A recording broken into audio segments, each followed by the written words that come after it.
Hey y'all, I'm about to do a workout. I'm drinking my pre-workout shit. It's 4:30 in the morning. The time to do it. I saw someone talking about this earlier, and now I'm genuinely curious. I'm gonna put a question box here. What is something that men do specifically that is accidentally hot?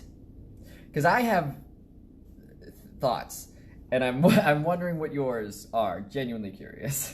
Okay, I worked out and showered, and now I'm lying in bed. So now it's time to answer these. Yes, this. And I've realized I do that.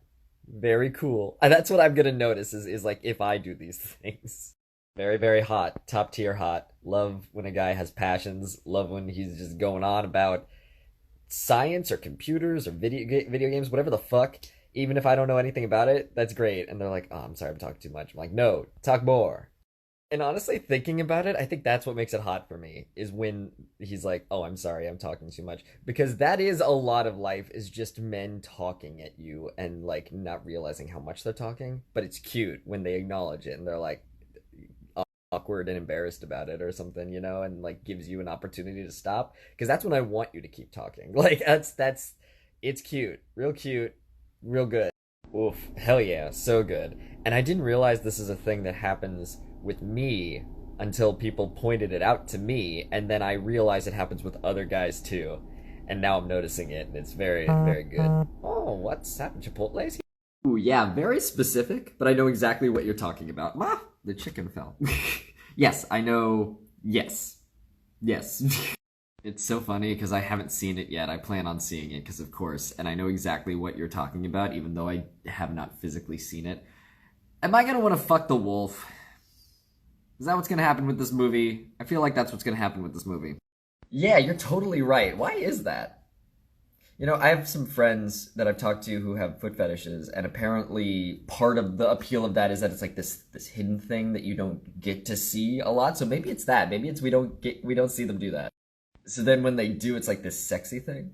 And also, I know that sounds like I have a foot fetish, and I'm just like, my friends, listen, I wish I had a foot fetish, okay? Why wouldn't I want to come all the different ways, you know? Like, I do not. Yeah, I just discovered this the other day. Men who like cats are very attractive. I don't know, I guess it's because cats more so than dogs require more patience. Like, I feel like a lot of guys pet a cat, and then the cat doesn't like it, and they're like, well, fuck this, all cats suck, I hate this. Did you join me because you heard me talking about cats? I think that's what happened. I also have chips. She wants to steal this. You see it? Yep. Pull-ups, you know, lifting your own body weight. Real hot. Guys working out in general just makes me real hard. Always. Always. I won't even be expecting it. And then just a thing will pop up on Instagram. Will be like, time to be horny. Okay. Ooh, this is a new one I hadn't considered. Good thinking. Also, yes, I'm back in bed. Shut up. I work from home, and I was having a sad day, and you know what?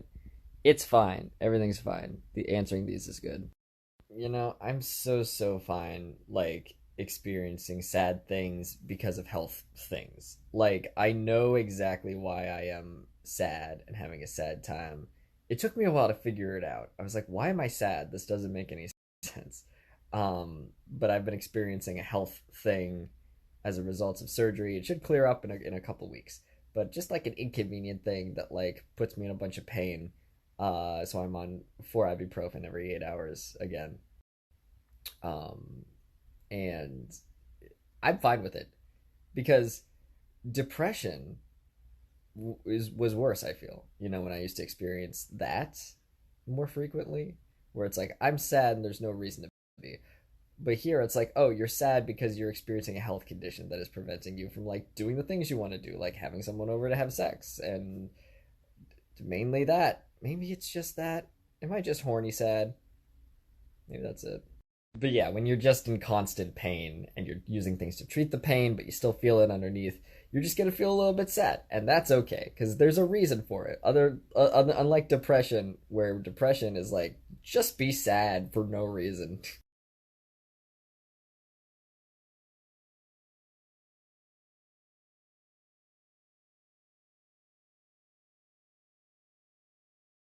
Okay, I kind of love this. I was a little worried about it being too dark, But like if it's this dark and it fades over time, once my natural hair color fades back in, I'm fine with it. My hair color on my license and legally and everything, it's black, but technically it's like a really, really dark brown. So we got hair dye for when I wanted to go back to my original color that was like dark brown, and it turned out like this, and I kind of love it. I don't know. I feel this is going to be a weird description. I feel like I'm a character in fan fiction, right? Like I feel like this is just a few layers. It's just something slightly off where you look at me and then you realize, oh, hair doesn't naturally get like that dark on that person probably. But like, I love it. I could pretend to be a Twilight character for a bit. Maybe that'll be fun. Look at this. You see this? And it fits. I think it fits. I replaced my shower curtain.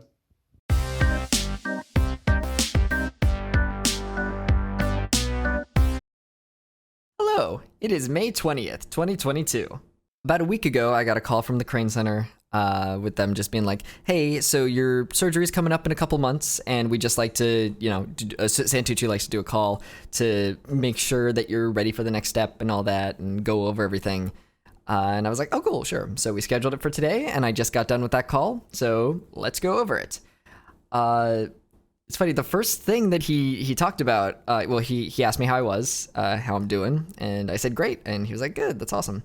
And the one of the first things we talked about was actually my arm, and I was under the impression that I'm kind of on my own for whatever the arm looks like, and we're getting started on the next part of the surgery, so it was surprising that we were going to talk about my arm.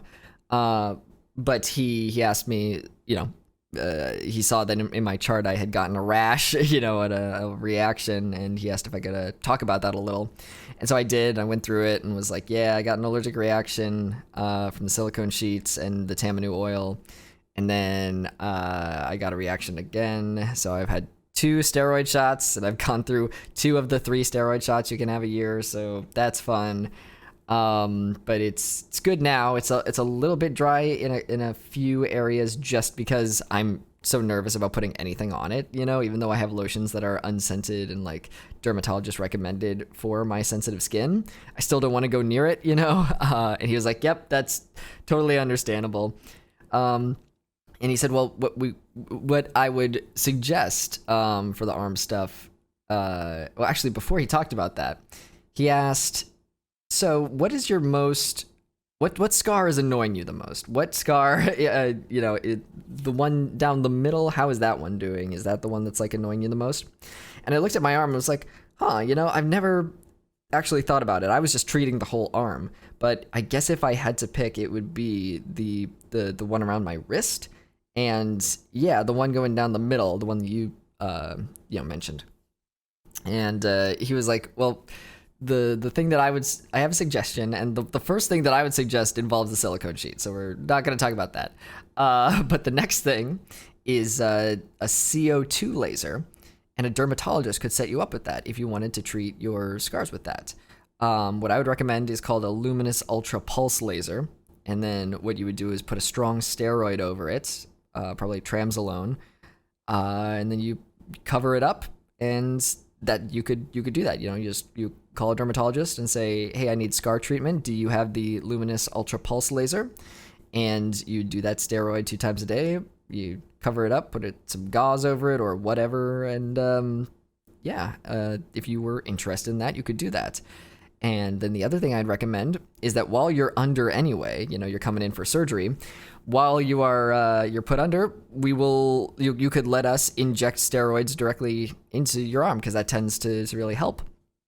And I was like, yeah, that'd be amazing. That would be really good. And he was like, great, awesome. So he wrote that down. And then he said, I think you've actually internalized some information that might not be correct, so I just wanted to correct you on it. You could get more than 3 steroid shots a year. And I was like, oh, really? And he's like, yeah, like some people get like 12 steroid shots.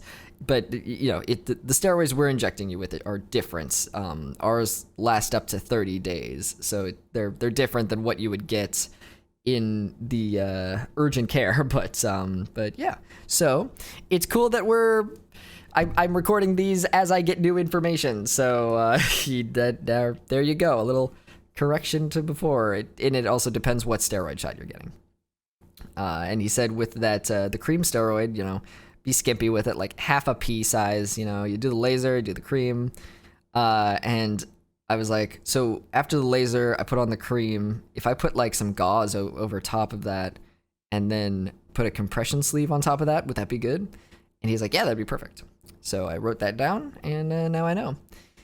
And he said for my, we started talking about the surgery next, because he was like, did I tell you about all the cool, fun, maybe scary things about the next part? And I'm like, no, let's go over it.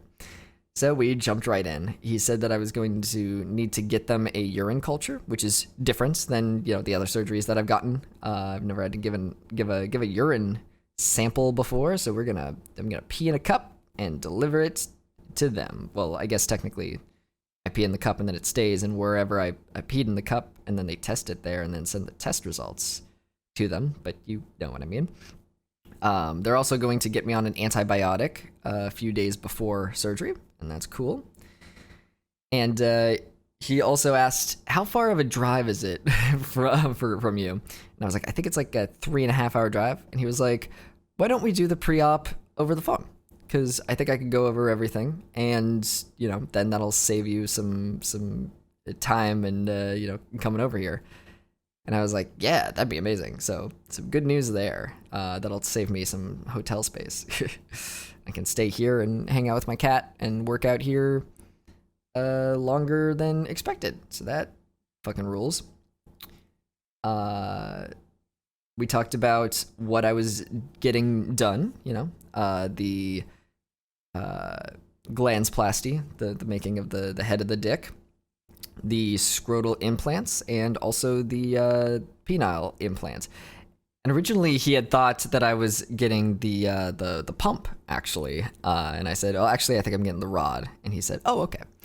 And I thought about it, was like, actually, I'd be curious about your opinion if you prefer one over the other. And he said, well, I really just go by the patient, the pump and the rod, they both have their advantages and disadvantages. It's really just what works with your lifestyle, because the rod, you're gonna have a boner, it's those gooseneck lamps that you swing around and you like adjust. That's gonna be you. You're gonna have a boner in the down position, or you're gonna have a boner in the up position. And some guys like to wear Speedos, some guys like to ride bikes, and it wouldn't work with what they're currently doing. So that's why they get the pump. But the pump is also more likely, it has a higher rate of breaking and all these other things. And I thought about it, and I was like, I think the rod is what I'll be going with. And so that's great. And he said, it's also not like a permanent thing. It's not uncommon for someone to choose the pump or the rod, and then something is up and we have to bring them back in. And they're like, you know what, let's switch it up. Let's go to the other one. So it's not something that's super final or anything. You might change your mind, and that's totally fine also. So it's good to know that I can switch it up if I need to. So we started talking about the rod and all that, and he said, oh, actually, I don't think I mentioned this before when we were talking about the differences, but the infection rate is much lower for the semi-rigid rod. It might be half what the pump is. So that's another advantage. And I was like, oh, cool. That's good to know. So there's a 17, at least 5 years ago, there was a 17% rate that something would go sideways, with the rod or the pump, and it would be needed to be taken out or fixed or in some way. And he said that was appallingly high. He didn't like the rate being that high. So he's been trying to get it better over the last 5 years. He's, been working on it, making improvements. And that fucking rules that, like, you're just, they're trying to get it, the lower the rate, the better. The infection rate is about 10% for the rod. And sometimes it'll pop off the bone, but it's very rare for him, he said, because, he's sewing it in thoroughly. He does it 3 times. The standard is 2, and he's using unbreakable titanium suture, He was like, well, if 2 is the standard, if 2 will do it, then 3 seems even better. And they gotta put it in just the right place. There needs to be a healthy cap of tissue at the top. Everything has to be just so. And the problem is if the internal structure of the phallus, something goes up because it's soft, your dick is soft. And if something goes up, then that can happen. They might get it in and it looks great. It's working wonderfully. And then a bit later, I might be like, hey, it's poking towards the tip, or why is it over near the left when it was near the middle before? And sometimes it needs to get revised, So that's something that could go wrong. And another thing that could go wrong is that right now my scrotum is fine. And we're about to disturb all of that. They're going to make a hole and it might knock out the delicate blood supply to the scrotum flaps. It might look ugly for a bit, but it gets better. Sometimes it makes a nasty black scab, and it's like, oh, what happens when the scab falls off? Is there going to be something bad waiting for us under that? Guess we'll find out. But yeah, so he went over those risks, and he asked if there's anything else that we're working on. And I said, I don't think so. There's a small opening at the base of my penis where urine is coming out sometimes when I pee, but it's been closing slowly over time. So I think that's all we're working on. And I asked what the recovery is like. Is it, the first, this is stage 1, it was bleeding a lot. What's this one's situation going to be? And he said, yeah, it'll be a lot better. You're going to be sore for weeks, but, much better than stage 1. And then I asked if the skin that they're taking to make the head of my penis, will the donor site itch and feel like my leg did? And he said, no, it's an incision, so it won't be a skin graft.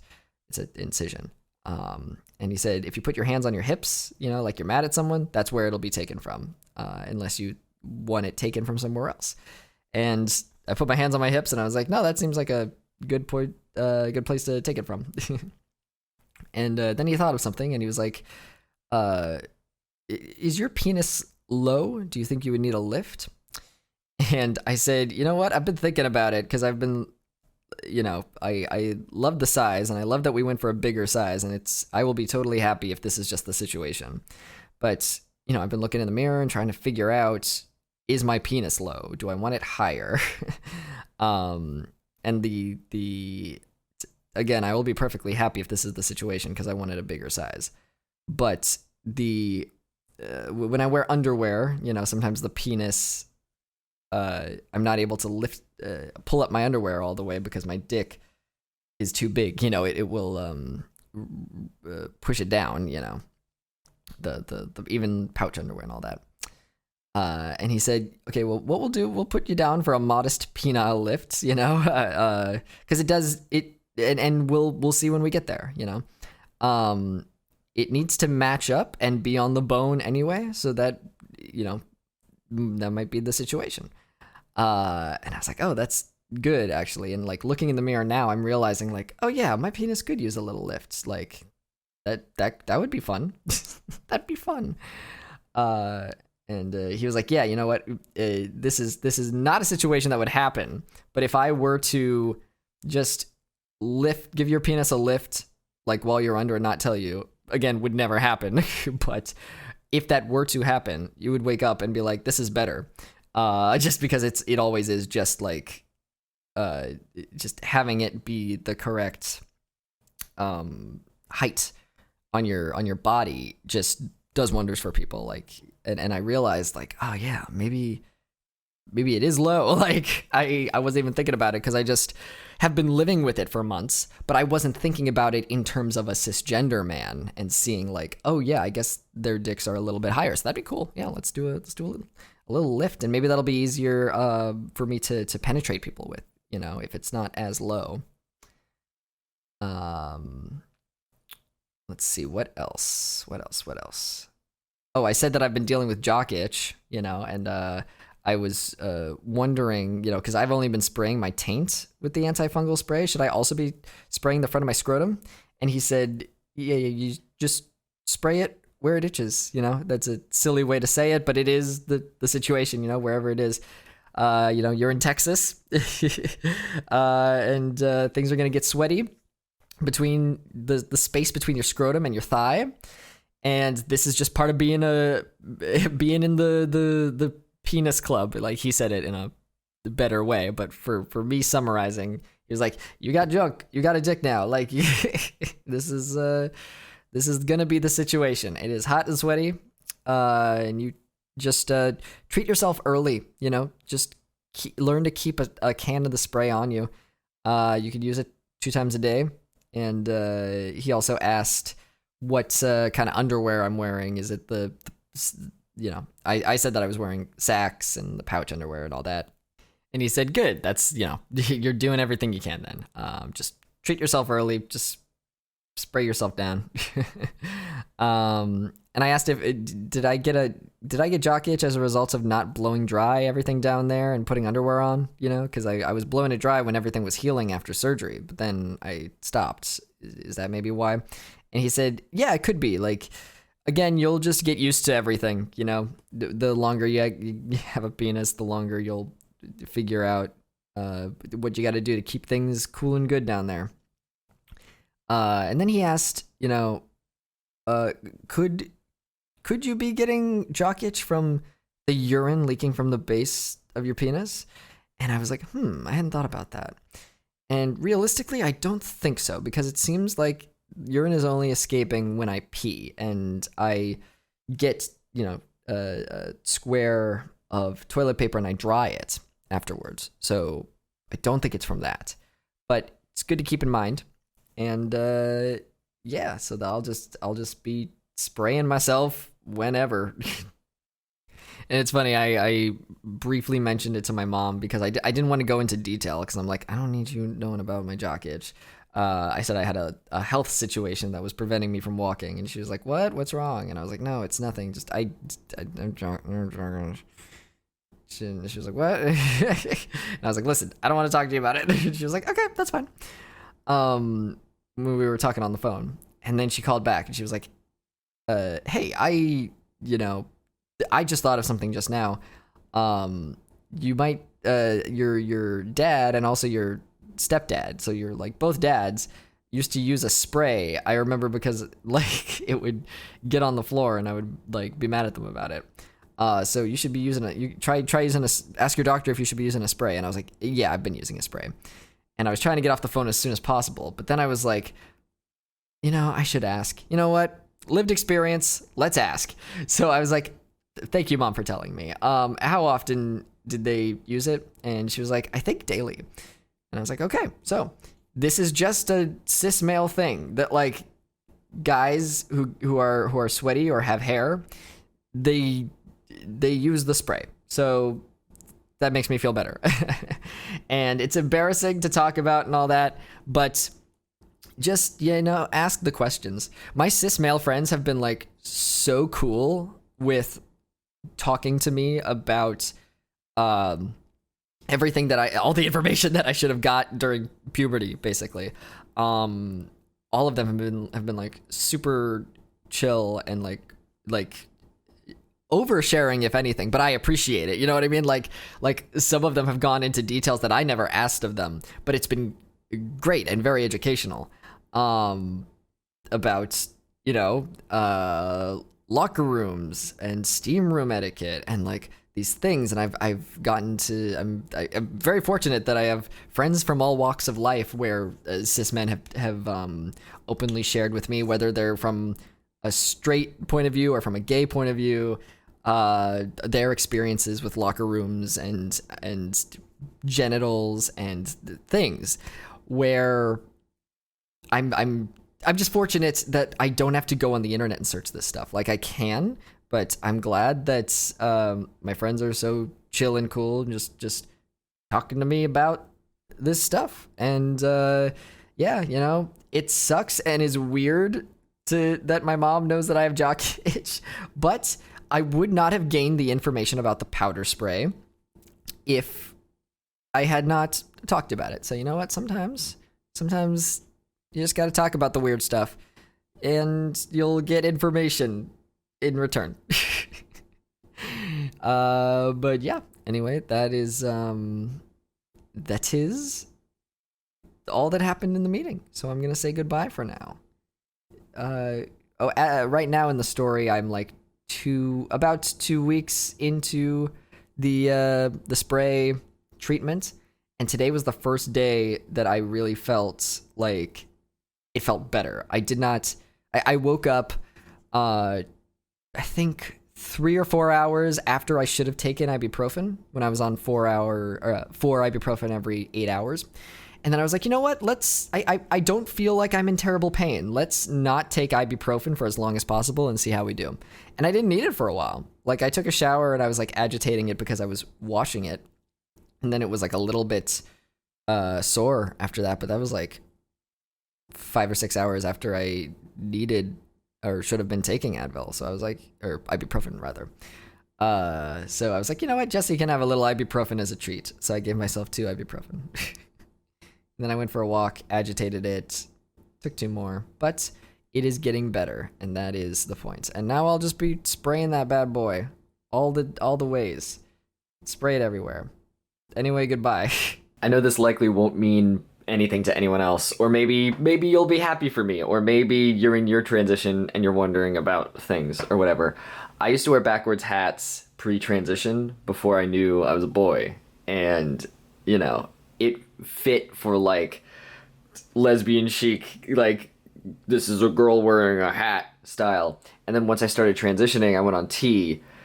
The hats didn't fit my body correctly, if that makes sense. Like I was trying to portray myself as something else. I was trying to portray myself as a masculine man and not a masculine woman. So I didn't feel comfortable wearing hats for a while. So I stopped. And also, hats were a way in the past for me to hide myself. I used to wear hoodies and like grow my hair long and like do things to hide my face. I wore big hats. I wore I just wanted to cover as much of my body as possible.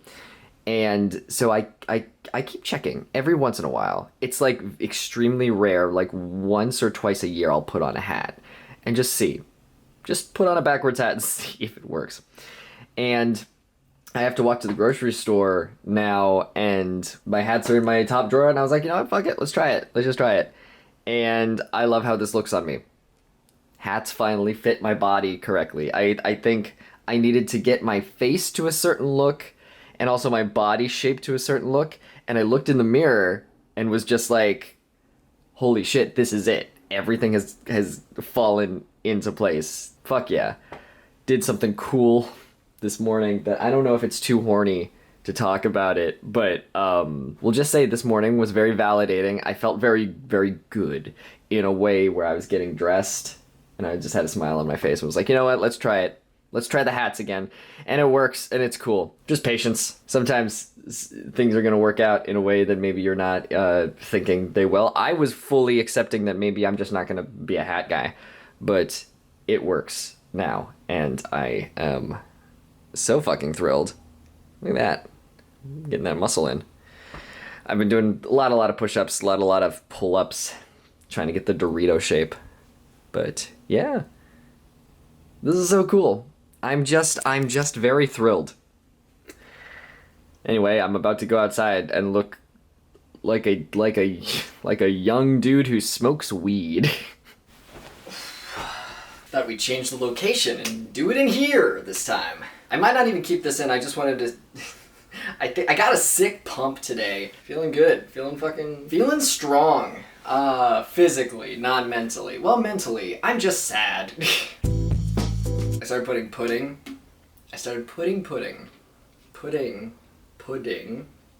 in my post-workout shakes. Has done wonders. Obviously, you gotta account for like calories or whatever the fuck, but I don't get enough calories, so I think it's fine. Anyway, I'm sad because it is June 24th. It's a Friday in 2022, and I woke up this morning from a text message from my boyfriend saying, I heard about the news, I'm so fucking furious, and Roe vs. Wade got overturned. Isn't that fun? Don't we live in a hellscape? It's funny because, yeah, my boyfriend is more politically aware than I am. He's usually up to date on shit. And, hello, Khaleesi. What's up? Oh, should I put on a shirt? Yeah, my boyfriend was like, I'm getting a vasectomy. And I was like, hell yeah, dude. My boyfriend fucking rules. At least there's that. At least there's good guys out there, you know, that want to do their part and are angry even though they can't get pregnant. Like, it's a people issue. It's a people issue, you know. It sucks because I would be remiss if I didn't talk about this subject, but I don't know. This is a moment in history, and it's the rest of the world just fucking laughs at us, and I totally get it. And once you get older, you're like, oh, that's why everyone hates America. That's why America is like this fucking laughing stock, because now guns have more protection than people with uteruses. Like, me getting a dick, there's, you know, gonna be a big joke in season 2 of my show, eventually, in a bajillion years when that comes out, where the character that I play wants to go get a gun, and it's way simpler than the process that he got for getting his penis. Like, through Phalloplasty, there's so many checks and balances and fucking shit where you have to pay a certain thing, you gotta see this specialist, you need 2 letters from psychological professionals and 1 from a medical professional and the person who provides your hormones and all this shit. And you have to watch all these videos on how to care for your penis and the risks and benefits. And then with a gun, he just walks in and gets the gun. But yeah, we're in hell. And I'm not feeling scared at all. Like, I was for myself, you know. It's interesting because this was an issue that concerned me for a long time. As you know, pre-transition, I suffered from endometriosis, so my times of the month were really, really, really bad. And I had to go on Seasonique, which is a birth control. Even though I wasn't having sex with people with penises, I had to go on birth control to try to, like, make them as not bad as possible. And it makes it so that it's a, you know, Seasonique. Every season you get 1 period each season. So it was 4 times a year. But it was still really, really bad because also you're putting a plug on a fucking thing. So if you plug up the dam, so to speak, and you're stopping the period from happening, the next time it's even worse because you have all this built up shit. One of my biggest fears was becoming pregnant, and now I feel nothing. I feel nothing for it. Like, I don't feel dysphoria, I don't feel anything, and that's fantastic. But it also makes me, you know, I feel bad for my friends. A lot of my friends, like all of my friends, are really scared, and I can't do anything about it. And I can't even say, like, it's okay, it's gonna get better, because I don't know. I can't lie. I don't know if this is gonna get better. And the next thing they're coming after is same-sex marriage, and then after that, contraceptives. And it's like, what are we doing, dude? What the fuck are you doing? What are you doing, man? Jesus. You know, even on my worst days, I think I'm a stupid piece of shit, but at least I'm not stupid enough to believe all the bullshit that, like, conservatives and stuff believe. I'll never be that stupid. And I'm really grateful for that. I easily could have been. I easily could have. The pipeline from you know, early trans dude to trans dude who hates trans people and is a conservative. A lot of people go down that pipeline, not me. And it's fully because of my friends. I fully could have gone down that rabbit hole. And a wacky chain of events made it so that I didn't. So I'm grateful for that every fucking day. Yeah, my friends are sad and scared and there's nothing I can do about it. You know, there's stuff I can do about it, you know, like vote and like all that stuff, but like actively I want to do something right now. I want to take away how scared they are. I could put it on me if that would help. We could share it, but I can't. So I'm doing what I can. I'm working on my show, and I just wish there was more I could do, you know. And yeah, there's a reason. There's a reason that my show had to take place in Texas, and now I know why. I started writing it when I was in Philly, and the world was like, hey, you need to be in Texas. And it flip-flopped everything in my show where I was like, now it has to take place in Texas. Now I know why. Now I know why, with all the trans stuff and Roe versus Wade and the pandemic proving how evil people are. There's a reason that my show has to take place in Texas, and now I'm working on that. I'm changing it. It's 99 degrees outside right now. It has been 99 degrees or higher. The last couple of weeks, it's made it very difficult to get groceries or get prescriptions and stuff walking out there. I think I'm a few shades darker than last time you saw me. But yeah, this is the last month before surgery. Almost burped. Didn't burp. I got the punctal plugs put in my eyeballs. Has really, really helped my dry eye issues. I'm also putting prescription drops in them and stuff, and steroid drops. I paid way too much for steroid drops. I really hope this fixes the problem and I don't have to continually put something in my eye, because one, the drops I'm on right now are intense. They really hurt my eyes. I can't see shit for a while, and you taste them, that thing where your nose and your mouth are connected. So I have to do the thing where I put a drop in my eye and then pinch between my right here and hold it there for 45 seconds and look up so that so it doesn't drain into the whatever, so I can taste the drops. It's a whole fucking thing. But I'm very grateful that things are helping. I also have a humidifier. Hopefully that will help as well. Sorry, going back to the Roe versus Wade thing again, I should talk about this as well. That there's it's interesting. How do I put this? I've forgotten that I'm trans. Whenever I talk about the Roe versus Wade stuff and abortion healthcare and all that shit, because people are talking about women, women's rights and these things, but it's like, hey, women aren't the only people that can become pregnant. Trans men and non-binary people. Believe me, I've talked to enough grinder dudes that don't know that trans men can get pregnant, and oh boy, is that a fun conversation. Every time that I think maybe America's okay, I remember those grinder dudes, because some of them were dumb as shit, but some of them were smart. There was one, I think I talked about him before, there was one fuck buddy, huge dick. He was a dad. He's really nice, sweet guy. We had great sex, and he blew me every time. He genuinely gave a shit about if I was feeling pleasure or not. He sucked my dick before we had sex every time, and I was like, what a great dick. What was I even saying? Oh, he was great, but even him, we were talking, and I think the last time we hooked up, because I had to move, he was like, hey, just so you know, I would be interested in, if you wanted a fluid bond with me, we could go to, a place and get tested together and make sure we're all good, and that could be a connection that we have, because, I'd like to have sex with you without a condom, if you would like that. And I was like, oh, I'm really flattered. That sounds hot. It's something I'd never considered. And I think that's just a remnant of being raised female, where I was like, oh, we can have sex without a condom. But I hadn't had surgery. That was before. So I was like, hey, I appreciate it. Thank you for sharing that with me. That sounds hot. I could still get pregnant. So we should not do that.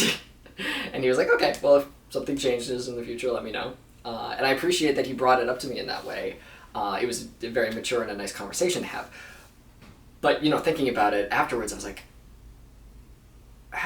he didn't even ask if I was on birth control or anything. Did he assume I couldn't get pregnant?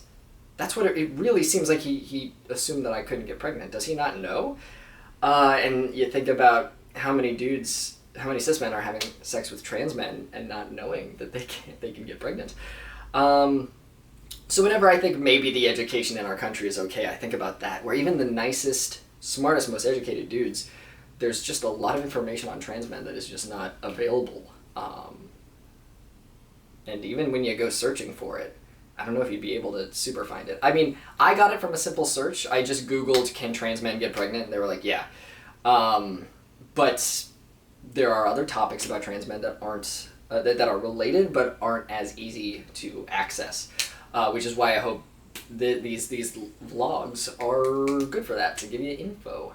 But But yeah, it sucks because it's like all this Roe versus Wade shit is happening, and abortion talk is happening, and people are talking about stuff, and we're like, hey, just be a little inclusive in your wording, because not just women can get pregnant.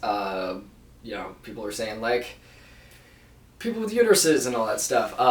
Some people are saying like AFAB people, assigned female at birth, but I would avoid that language just because like it's an effort. I appreciate you're putting an effort forward, but some trans men or non-binary people find the term offensive. Like if you're just calling them that, they don't want to be reminded of what you see them as, if that makes sense. You're kind of just dumbing them down to like their parts. And I didn't know that was offensive to some people until I labeled someone without their consent. It was a private conversation. No one else was around. But I labeled them AFAB, and I could see the uncomfortableness in their face, where like they didn't want to tell me not to say that, but also they were like, oh, that's yucky. And I did the math in my head and was like, oh, fuck, yeah, of course. I don't want to dumb you down to like what society sees you as. That was shitty and weird of me. I think AFAB is just like kind of one of those things where it's like, you can call yourself that, but if someone else does, it can be jarring, because non-binary people and some trans men don't want to be reminded of who they were, or what society thinks they are. So the thing I usually say is like, pregnant people or people with uteruses. It's clunkier, but you're not misgendering people, so. Because I don't think people realize that's what you're doing. You are misgendering trans people when you say it is women's rights or something, because you're saying women are the only ones who can get pregnant, therefore this trans dude is a woman, therefore this non-binary person is a woman. And I don't think you're meaning to. I think it's just something people don't think about. So I'm glad people are talking about it, but it is like silly and shitty, to think about. It's like when like Ezra Miller right now, they use they them pronouns. Right now they're going nuts right now. I don't know what's going to happen with that story. Could be false, could be real, but right now they're causing fucking havoc. And when they get in random fights, you don't want to be like, people misgender them, or they were at least in news outlets and news articles about them, and we have to be like, hey, they them, and it sucks because they're like a piece of shit.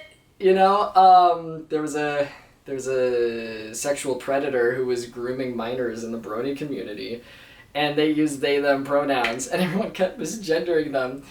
And I didn't know what to do, I'm like, listen, they groomed a minor, it just feels so bad. We need more famous non-binary people. We just need more famous non-binary people so that, like, the only examples we have aren't maniacs. I think that'd be great. Make some of my friends famous. I would love that. I was thinking about stickers the other day. When I was a kid, I had a huge collection of stickers, and it wasn't like an autistic thing. It was I could not commit thing. I just had a shit ton of stickers. And right now I still have stickers. Stickers have always been my thing that I just have. I don't want a collection. I want to put them on stuff. But it's a commitment. And I might have talked about this before, where you put a sticker somewhere, it's there. You can't stop it from being there. You can't just change your mind and put it somewhere else. It's not like Animal Crossing or what's that game where you dig things and you romance people. Abigail's in it. Stardew Valley. Like that's how I describe Stardew Valley. You can't just like change the location of something once it's there. And I was living my whole life being like, I'm going to be an actor someday. I can't get tattoos because you need to be more versatile to be an actor, and they're going to have to cover them up and all that stuff. But then I wasn't living. I wasn't doing anything. I wasn't pursuing my career. I wasn't getting jobs. So I was just going to stay on that path and become 80 years old and have untouched skin, but also no acting roles to show for it. And now, with my transition, I'm playing trans characters and I'm writing things that matter. And my show, I'm going to be playing a trans man. And now it's going to mean something that he has a phalloplasty scar. Because I was thinking about this in terms of like stickers and tattoos and stuff. Where when I was considering getting phalloplasty, I was like, oh, it wasn't even before, it was afterwards. After surgery, I was like, am I going to be able to get acting roles with this? And number one, I'm treating it and everything, so it should be good. We'll get it down to a point where maybe no one won't notice. No one will notice, or I can put tattoos on top of it. I don't want to put tattoos on top of it, but we'll see if it happens one day, if I can't get it down to a certain degree. But I wasn't doing anything with my body. I wasn't playing any meaningful roles. I wasn't using it in any real way. So I might, if I decided not to get phalloplasty because I want to be an actor, then I wouldn't do any acting and I would have perfect skin. You know what I mean? I wasn't doing anything with it anyway. This is like the ultimate sticker. But it actually means something in it. It's actually purposeful. It's meaningful. I think my body was just a sticker that I was going to hoard my entire life. I will have talked about it before, because I know I'm doing the logs. Side note, I'm working through the logs right now, recording the stage 1 recovery logs. There's just so many of them. But I think I've done the math, and it's Timbo math, so it might be wrong. I think if I do 5 of them a day, I should be able to complete that video before I go off for surgery in a month. Stage 2 is right around the corner. But continuing what I was saying before, in the healing notes, I will have talked to you about how, it turns out I'm allergic to Tamanu oil, but not Sikacare sheets. Because you're not supposed to be allergic to silicone. And so I've been doing that on my arm. I've been sleeping with it wrapped around, for... It's going to be a month total. I think I'm like a couple weeks into it. I might be halfway. And there's a noticeable difference, especially in this scar. This scar is noticeably way lighter. There's this little chunk here that's like, thick. It's a thick boy. Taking its time. But also around here, it is noticeable that it's doing something. And then we're also going to put the injections in these guys, so that I'm excited to see what that happens, or what happens with that when stage 2 happens. It's funny, I've been a little depressed since I haven't been able to have sex. I realized, like, it's linked to my self-esteem a little bit, and, I realized why. It's because during sex I feel wanted, I feel attractive, I feel vulnerable in that way, where people will compliment me while we're having sex, And if I haven't gotten that in a while, I only have myself to rely on. And yes, I think I'm cool and sexy, but it's different when you're with someone and then you're having sex, so those feel-good chemicals are happening, and it's a bond that you're feeling with another person. And I haven't been able to have sex because I'm how many am I? I'm a couple days into the pills. In case I didn't say so in any previous stuff, we did a month of the spray that was over the counter. Then I went to see a doctor, and she looked at my genitals and was like, "Yep, that's jock itch. Use this cream for 2 weeks, and if it doesn't clear up, let me know, and we'll put you on a pill that will help you with that." Went by 2 weeks, and then I asked her for the pill. We had a video call session. She confirmed. That makes it sound like I showed her my genitals over webcam. That did not happen. She just asked, like, "Is it still happening?" And I said yes, and she was like, "Okay, here's the pills." And that doctor appointment was $40. I wish it wasn't. Wish she could have just believed me. Didn't even look at anything. It's fine. Healthcare in America.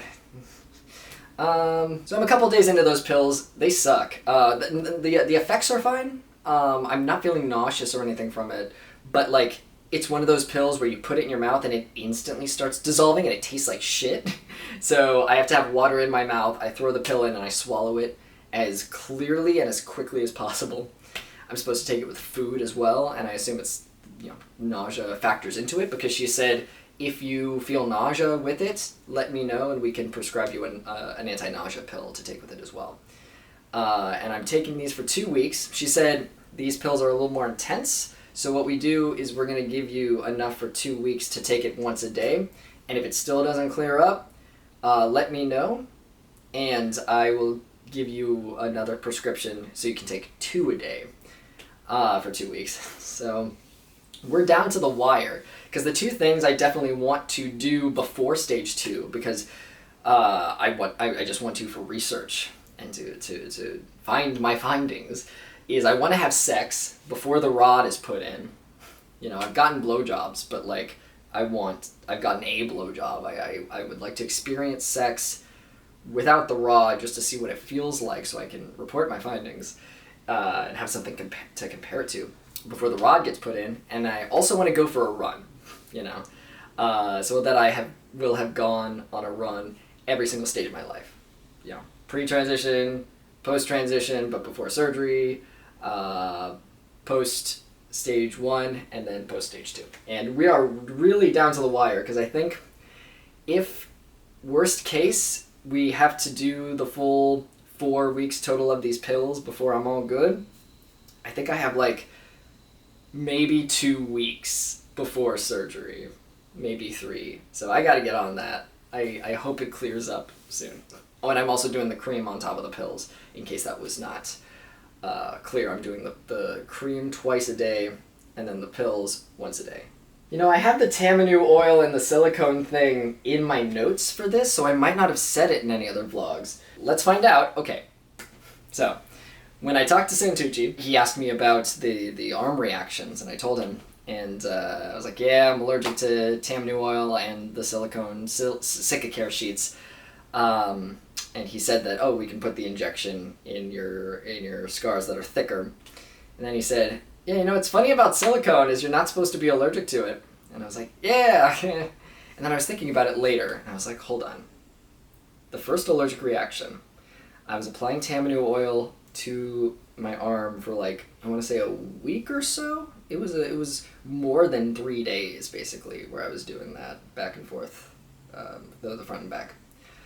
And then I put the Sikacare sheet on, I slept in it overnight, and then the reaction happened. Then it happened one more night after that before I realized it was an actual reaction. Went and got the steroid shot, everything was back to normal, very chill. Then I started applying the Tamanu oil again, and I got the reaction again. Now my brain had assumed, the first reaction was caused by the silicone sheet, and the second was caused by Tamanu oil. But Tamanu oil was present in both reactions. And I'm not supposed to be allergic to silicone. So I took a little bit of the silicone, and I was like, don't fuck this up again, Jesse. And I put a little bit on my arm just to see what would happen. And then 24 hours went by, no reaction. I put a little bit more. 24 hours, nothing happened. I coated it everywhere, no reaction. So my scientific theory, my theory, is that I had the Tamanu oil all on my arm. I'm allergic to Tamanu oil, or at least my arm graft has a reaction to it, and it spread all over my body. I put the oil on it, and then I put the silicone sheet on top of that, and I slept in it overnight, and I put a sleeve on top of it, so it's got 2 layers of trapping the Tamanu oil in and not letting it dissipate or spread anywhere. It was just trapped in, smooshed, pressed into my skin. If you're allergic to something, I assume pushing it into your skin harder might do some damage. And maybe that's why I had such a strong reaction the first time. So, I've been sleeping in the silicone sheet, like I said before. No reaction, everything's fine, and noticeable difference. So, there's an update on that. I feel bad for people who watch earlier videos and don't watch the later ones, because that's an addendum. You should know that I wasn't allergic to that. I think at any given time, you can see something fucked up in one of my videos where you're like, oh no, I know what the future holds for him. Like I'm recording the logs right now from recovery, and I'm talking about how I'm excited to put oils on my arm. I'm excited to try the Tamanu oil. And in my head, I'm like, oh no, Jesse, this leads to disaster. This leads to 2 shots in your butt. I've been wondering how the lift is gonna work. Like, I might get a penis lift, and I'm curious, does my pubic hair come with it? I like the little, you know, the bush. That makes it sound like it's thick, but I like having pubic hair around my penis. I like having pubes. It makes me feel manly. I don't need a ton or anything, just like an amount of hair. And I'm curious if it'll come with it, because, like, you know, I've been looking at my stomach and where the line is and everything. I've got some hair here, but it's not as thick as my pubic hair, so I wonder how the lift is gonna work. What do they do? Do they take the whole section and, like, bring it up? Because also, my T-dick is buried inside my scrotum. And I've realized through masturbation, you know, if my balls are here and the T-dick is here, me bouncing my scrotum off while my dick is doing its thing, that's what creates an orgasm for me. You could just jerk off my dick, but it's not going to do anything unless you're also stimulating my scrotum a little bit. And so when I will be able to penetrate people, and I'm, you know, smacking my scrotum against them while I'm inside of them, that's what makes me come. So, like, the lift is just my penis being lifted up? Are the balls not coming with it? I guess that doesn't make sense. I guess all of it has to come with it. I'm so curious about that, and that's not something I can write an email about, you know, because they're going to be like, we're going to just wait and talk to a doctor, or we could schedule for a call with the doctor, and I'm going to call with him in a month anyway for my pre-op. So I guess I'll just have these questions and just wait, have them rolling around in my brain. I'm so curious about that, though. I'll have to ask him. They said, you know, that they might be able to hide the little scar that I have from my suprapubic tube. If you remember, a nurse had mentioned to me that the scar from that, sometimes they cover it up if you need a lift. But she was careful to say, not always. So, you know, don't quote me on that. But I'm very curious about that. So yeah, that's what I've been thinking about lately. Preparing for my show, and I'm excited for what the future holds. I'm scared for everyone else, and I'm doing what I can, but this is what I can do, you know? I can make a thing that will mean something to people. I can show people that trans men exist, and their stories aren't just rooted in sad, you know? We need more positive trans male stories out there, and this is something I can give to the world. This is something that I can do. I'm not a very smart man. I can't make a formula that will give us infinite tea, all of the tea that we need. I can't come up with a surgery process that will make that will let us grow a dick in a lab and attach it to a person. I can't debate people about trans rights in legislature and all that shit. I can't do that, but I can write a script, I can act, I can do this. I can just be a good role model. I can be a good role model and change and adapt with the times and be the best person that I can be, and I can make this show. So, I will do that. I hope this angle is okay. I think if I sit back like this, I look too relaxed. Maybe I'll do one of these. I have finally mastered jerking off. We have less than a month until stage 2. When I am, you know, to review, I'm getting the head of the dick, which is glandsplasty, I believe.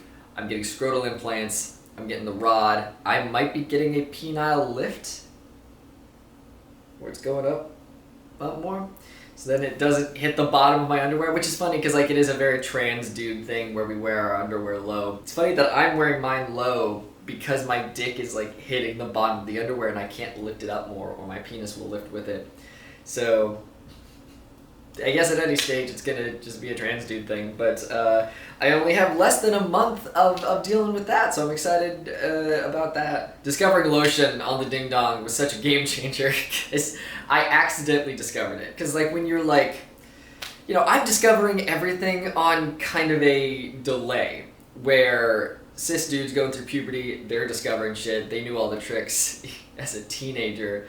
Now they're implementing it as older, and now I've been going through the puberty and stuff, and I thought I was done learning, but then my dick was a little dry, and I was like just in the bathroom after a shower, like, yeah, you know what, I should work on that, and so I got some lotion. And when there's a dry spot, you just put lotion on it. You're not fucking thinking. I didn't realize it was gonna be a religious experience that I just like started putting it on my dick, and then it felt different than the other places that you put lotion on, and then I put more lotion on. Then I held it in my hand, and I applied the lotion, and I was like, okay, that I guess I'm not leaving the house for 48 hours. This is all I'm gonna be doing. Real good, real game changer. This is, you know, I feel like I want to put a disclaimer to be like, if you don't want to hear about the sex things, of course you. Why are you here during... Okay. But I am just talking about my dick all the time, so I guess, like, if you don't want to hear about the sex things, why would you watch these videos? So, when I was first learning to jerk off with my dick at the beginning, like, right after stage 1 had happened and I was approved to jerk off, I was doing what I usually did before that point, which was to lay on my back in bed and just kind of, like, jerk it and figure out where things are and shit. And I realized my language in the PinkBlue episode where we've been talking about stage 1, my language was incorrect in one part of it because I thought the T-dick was going to be buried inside of the penis, because every time I hear about it, it says the base of the dick. The T-dick is going to be buried at the base of the dick. I thought the base of the dick meant, like, you know, the sausage, and then like it's inside there. But it's not. It is in my scrotum, which are the testicles. So my ball sack, that is where the T-dick is buried.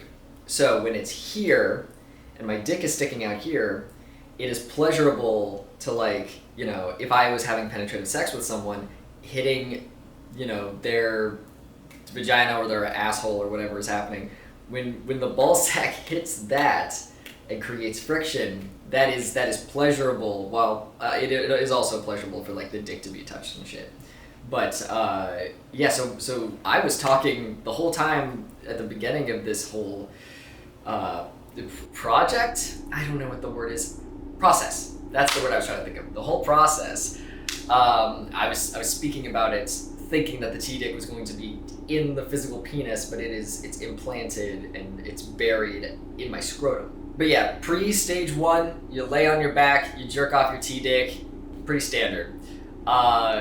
Stage 1, post-stage 1, learning to use my dick, I was still laying on my back because, like, you know, that's the way you do it. Like, it's you don't have to worry about running out of breath or standing or anything like that. Just a nice position to just, like, lay back and, like, do this relaxing thing. Once I discovered lotion, I realized, oh, like, if I simulate sex, that is what's most pleasurable to me and what's going to get my brain firing all the things and like finding a mind connection to my dick.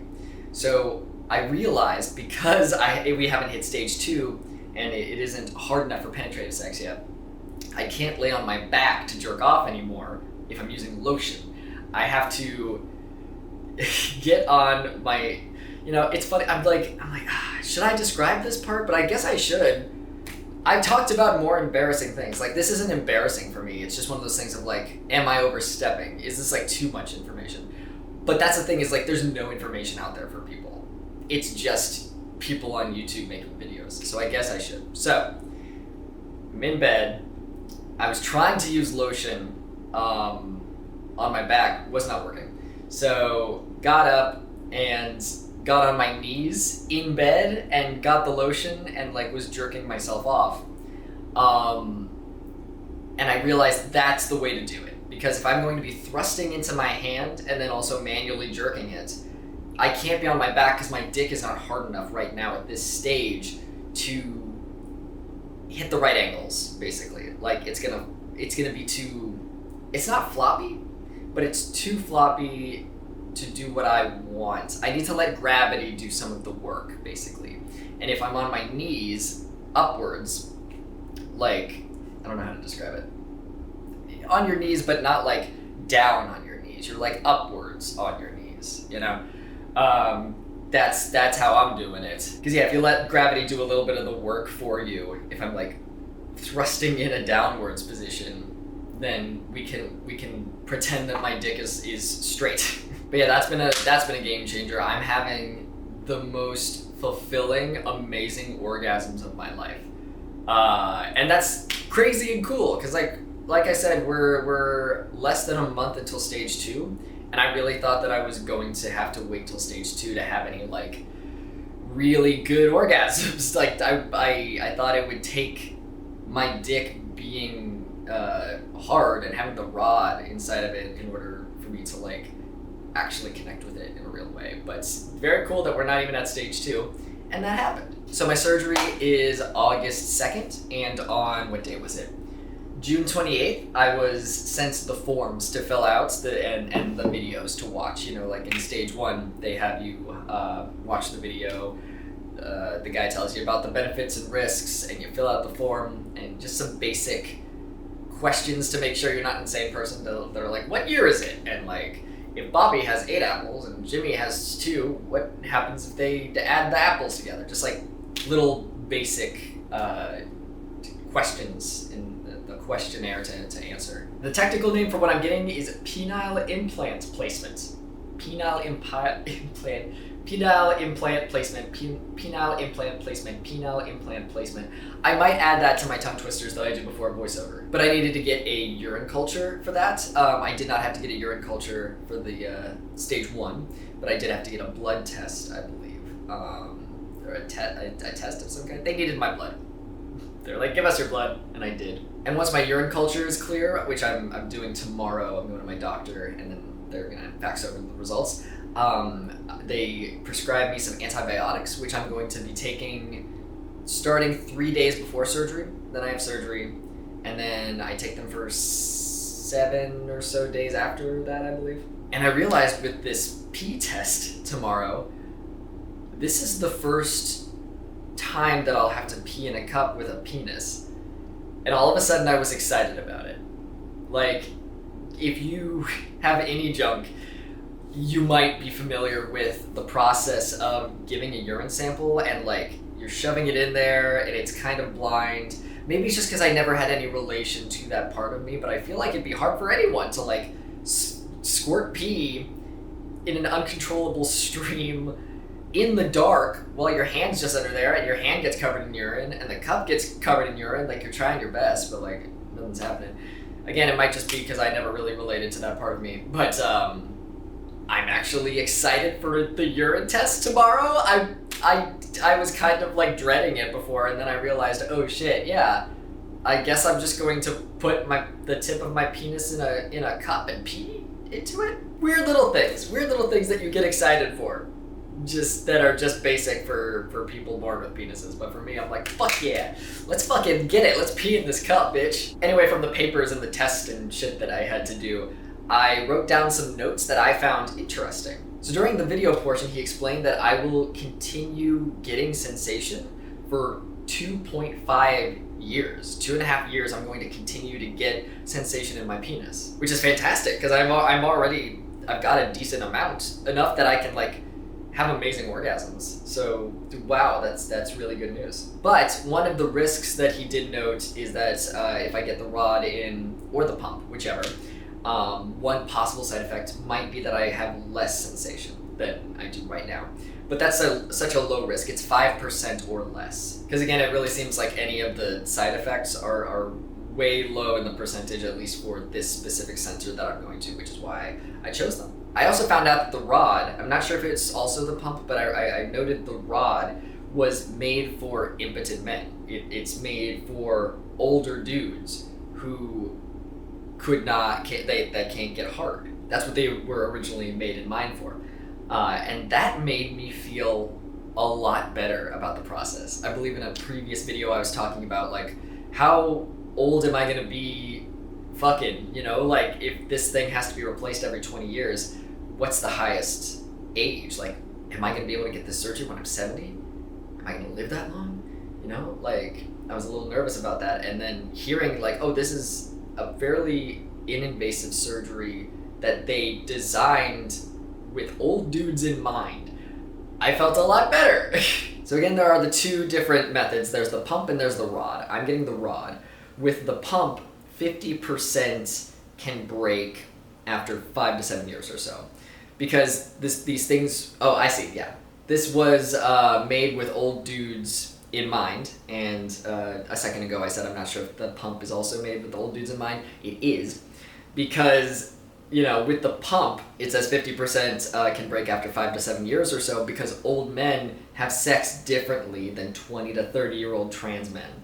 And this pump and the rod are use dependent, how much mileage you get out of it. If you drive a car, you're gonna use up mileage, you know? And probably in the next several years, he said that there might be some rods or pumps coming out specifically for trans men. And it's an easy surgery, and there might be better options by the time the pump breaks. So that's why some guys are cool taking the pump, even though it lasts, I think, roughly half the amount that the rod does. Because, you know, hey, I might just get the mileage out of the pump, and then there might be a better alternative, and it's an easy surgery, so let's just slap the other one in there. But I do like the rod, so I will be doing the rod. But that's cool to know that, like, there's stuff in development, you know, like, people are designing this shit for trans dudes in mind, and we might see that in the near future. So yeah, I signed the paperwork. My pre-op is on the phone this time. I don't have to go into Austin for it, so luckily I will be able to just stay here until the day before my surgery. Then I will be driving into Austin, staying one night in a hotel, having my surgery, and then my mom is also, like, flying in that day that I'm also driving into Austin. But we're gonna be staying in separate hotels just because she's gonna be flying, and right now COVID stuff is, like, if you're watching this in the future, like, it's still real bad. Planes specifically right now are really bad because they're not being good to the airline people, the pilots, and what are they called? Airline stewardesses. I'm blanking on the name. They walk around the plane and they do shit. What are they called? Flight attendants. Flight attendants. They attend to the flight. Not being nice to them. A lot of them are on strike right now. COVID is fucking rampant. People, you know, you don't have to wear your masks on the plane. Someone has gotten COVID on a plane even while wearing an N95 mask or whatever the fuck it's called, the, like, really good one. Basically, I don't want to stay in a hotel with my mom if she's just taking a flight, but luckily, both of us will be boosted up by that time. I got my booster. I think she's aiming to get hers sometime before she comes here.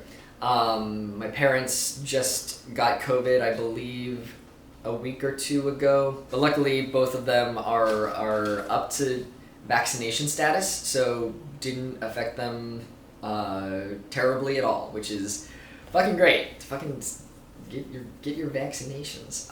But that kind of kicked my ass, where I was like, oh, I should make sure I'm vaxxed up. So I went and I got my second booster, and I'm ready. So I will we'll be staying in different hotels, and just praying that neither of us have COVID. For this surgery, they're not having me do a COVID test. I checked with them, and as of right now, I don't have to pass a COVID test in order to get my surgery, which scares me a little. So, knocking on wood, everything will be fine. Everything will be fine. Let's go in with that mindset. Oh, this is kind of a silly but, like, cool thing. So, you know, my hand was swollen after surgery, and I wasn't able to wear my grandpa's wedding ring anymore. I wear it on my middle finger on my left hand. And so I did PT, and we went through the whole rigmarole, and the other day I was like, I should probably get on that. I should see what it has to be resized to, because if my hand is just a different size, you know, I should get on that. So I went to go try it on, and it fit perfectly. So I watched pot. I've just been staring at my hand, and I'm not realizing that it's like regular size again. We're almost there. I believe my hand is like 90% there, 95% there. You can't see the veins like you can in my right one, but my fingers are the correct size now, so that's fucking dope. Just a neat little thing where I was like, oh, hell yeah.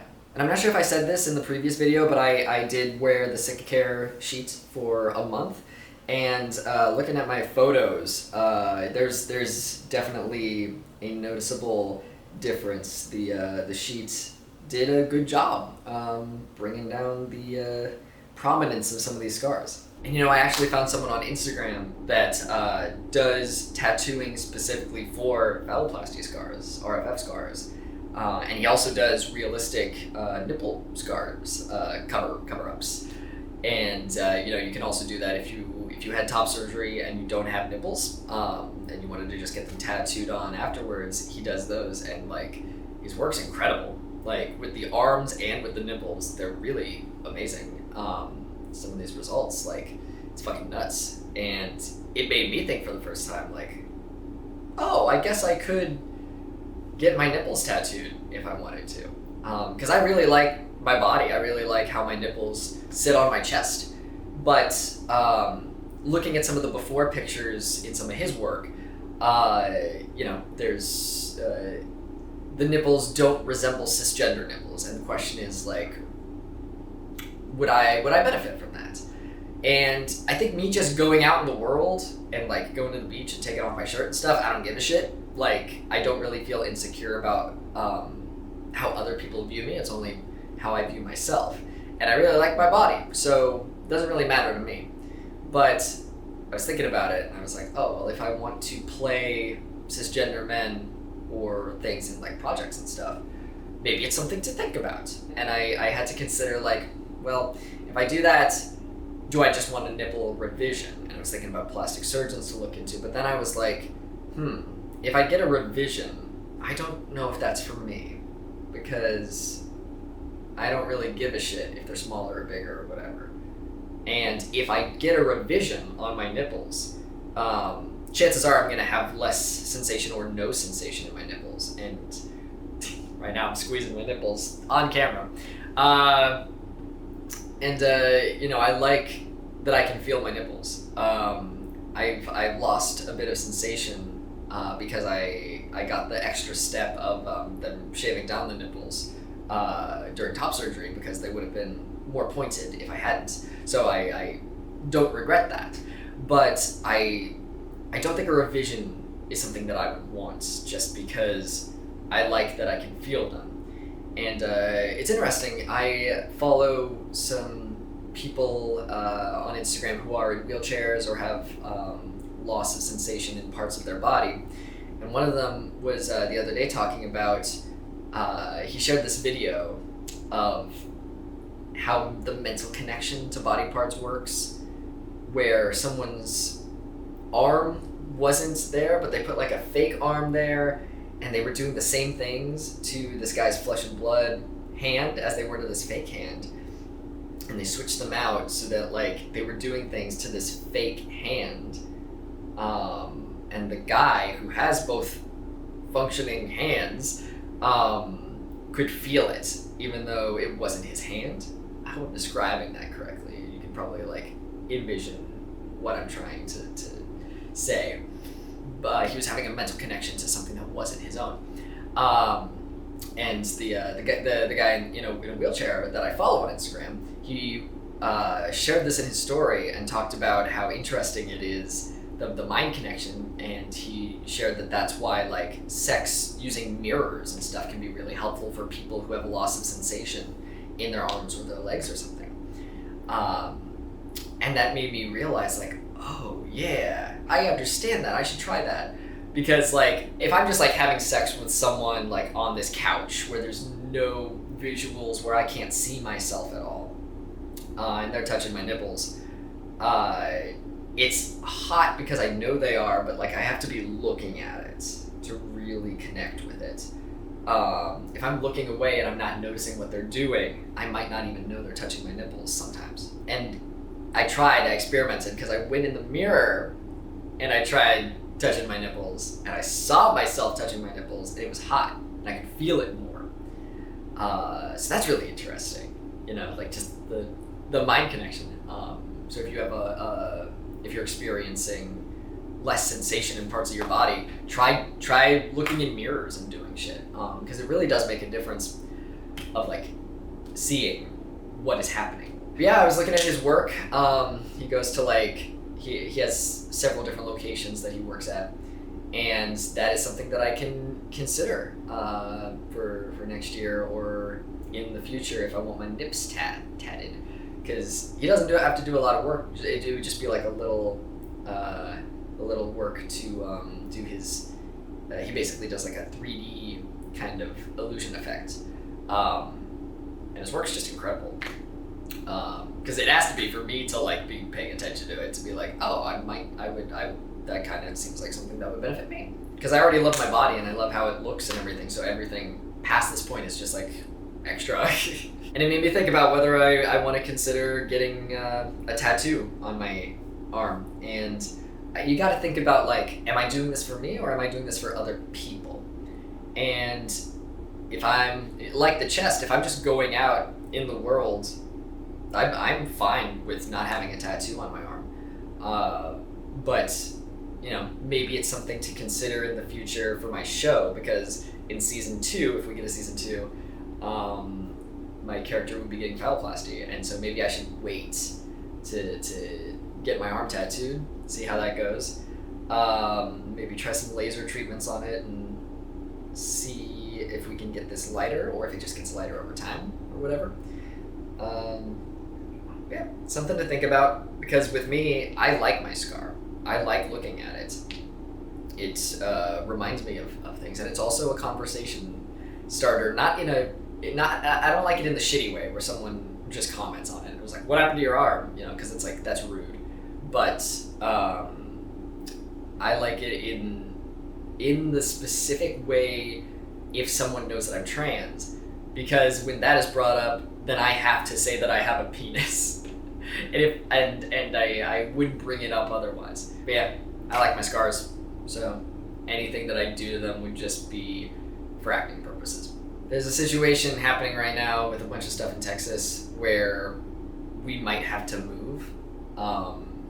Team 4-Star is made of queer people, and some members live here with their husbands, and if gay marriage is brought into question and sodomy laws are reinstated or whatever the fuck next year, that we can't physically live here and we can't work here. So basically it's a situation where the November election is going to tell a lot, where if Beto does not win in November, we're going to have to relocate. And that's a big thing that I've been, I was a little stressed about it because I didn't have a plan, and now we've set a plan and thought things out. I've made a PowerPoint, my first PowerPoint since college, I guess. But it's not really a PowerPoint because you have to pay for PowerPoint. I just made slides. My own personal PowerPoint. And so we have a plan to pitch if that were to happen. But before this point, I was a little stressed because I was like, I don't know what the future holds, and that makes me uncomfortable. I like to have a plan. So I was a bit stressed for a couple days. And then seeing this Instagram and like seeing the results of like, trans people that are like really excited to like get their nipples done, and they have a phalloplasty tattoo, and they're getting their chest tattooed and all these things, it made me kind of warm inside, and all of a sudden nothing mattered anymore. It's really easy for me to like, get worried about anxiety stuff that I can't control, but I'm so fucking lucky to be getting this surgery. So I forgot, I guess, momentarily. I was like, oh, right, I don't have to be stressed. That doesn't really matter in the grand scheme of things, I'm getting the surgery of my dreams, and I'm getting the body of my dreams, and I am extremely fortunate, and I just need to focus on that. So that kind of whipped me out of my depression, you know, because it's interesting because like I still have depression. I just don't have it on a daily basis anymore. Before dysphoria was triggering it, and since we cured the dysphoria, or like, you know, I don't want to say cured the dysphoria, but it is gone. Like I'm sure I can feel it sometimes, but like it's not really a thing I experience anymore. But I still have depression sometimes because things can trigger it, you know, like big life events and not knowing what my future holds, or being scared for people, for gay people and queer people living in Texas. You know, even if it's not me, I am concerned for people. There's a lot of voice actors, a lot of friends of mine who live in Texas who aren't even related to Team 4-Star that are moving to LA and stuff because there's a lot of scary shit happening right now. Ugh, geez, like the 4th of July was yesterday and there were like 3 mass shootings. I'm sure there were more, but like those were the big ones that were like in the news and shit. There's a lot of bad stuff happening right now in the world. So I'm so gracious and thankful that I can get this surgery. I also have to remind myself, I wrote it down on my list of questions to ask my surgeon, but I'm curious how I pee, you know, with the rod in. How does that work? I also, I don't know is the thing, watched pot. One of the things they ask you to look for with your phalloplasty dick is if the pee starts getting slower to come out, and like the stream gets smaller and it takes more time to get the pee out until it shrinks down to like a pinprick size of stream, that means that scar tissue is building up inside and you have to have a surgery to, like, you know, get that fixed. And I can't tell if my stream has slowed down, you know, because it's just ever so slight. So I'm going to ask him if he can take a look while he's under the hood anyway. But yeah, that's what's happening right now. I just got to buckle down and work out as much as possible because now is crunch time. You know, I have less than a month until surgery, and I don't know when the next time I'll be able to work out is. You know, for every surgery, it's been a different recovery time. So that's also on my list of questions, is I need to ask him how long until I can work out. I'm loving the results I'm seeing. I think I'm too used to seeing myself shirtless because I just walk around here in my underwear because I live alone, and that is just what you do, especially because it's hot in Texas. Again, 3rd time I'll be saying watched pot during this fucking video, which is why I've shortened it to watched pot instead of saying the full phrase, a watched pot never boils, because I say it a lot, and I want to just, watched pot, you know what I'm talking about. I've been seeing myself shirtless a lot, and when you're seeing yourself in the same mode, it can be difficult to view the changes that your body has been going through. But when I put on shirts is when I really notice it. I've had to put 2 different shirts on today at different points because I went and I got a haircut and came home, showered, but like every time that I put a shirt on, I can notice how broad my shoulders are getting. And I just look different in shirts, and it's like really fucking cool. I think it's from all the pull-ups and the push-ups that I'm doing. And I'm at the point where I'm like, I don't want to work out. Every other day I'm getting a little bit of a fatigue from it. And it's simply because I don't know what I'm doing. I'm just doing the same workouts every time. And I'm sure doing the same push and or pull day, I don't even know what I'm doing, every other day is fatiguing my brain and my body in a way that it wouldn't be if I was studying with a personal trainer or something. Studying? Training. I guess I would be studying, but I mixed up the words. But yeah, I think once I've recovered from surgery, that's something to look into. It depends what my hospital bills are going to be looking like. But right now, I'm still paying off stage 1, and I think I'm paying around $200 a month or something like that. So if I'm not paying those bills anymore and it's all paid off, that might be something to look into, is if I can start working with a trainer once a week or something like that. It depends how gyms are. God, why do other people have to exist in the gym? But it would be nice to, I want to get big. I would like to be large. I'm doing a fine job on my own, but if I can figure out some workouts to do with this arm, it's basically at full power, but I just want to make sure I'm doing the correct things, because sometimes if I'm doing old workouts with this arm, it won't feel good. So having a trainer might help with that if I can figure out how to adjust. But I also have trainer friends, I should say, people that I'm fucking. I'm fucking muscle boys, and they could probably assist me if I asked them to. So maybe I'll do that instead, so I don't have to deal with people in the gym. I think that's the biggest deterrent, is just people in the gym. Oh, also, my doctor was supposed to get the medicine to me today, but hopefully it'll be tomorrow, and if not, I'll remind them when I go in for the urine test. But the whatever it's called, the pills and the cream that I was on to get rid of the jock itch, it's still not like 100% gone. So I would like to have sex, and I don't want to have sex with someone if there's still a risk that I might have it. And also my surgery's coming up, so I want to cure this before that. So I contacted them to be like, okay, send me over the pills, because we were doing one a day with the cream, twice a day. And if that didn't work, she was going to put me on 2 a day with the cream, and that should knock it out. So going to be doing that.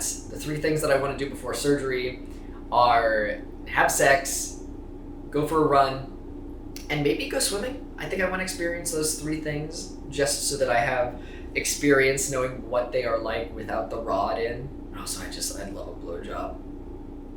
That'd be nice. It was really nice the first time. It was a real good time. Yeah, almost there. We're almost there. Just gotta buckle down and do the workouts, because I won't be able to work out for an undeterminable amount of time after surgery. So shut the fuck up, Jesse. Just please just do it. I know you're tired. We're almost there, bud. We're almost there.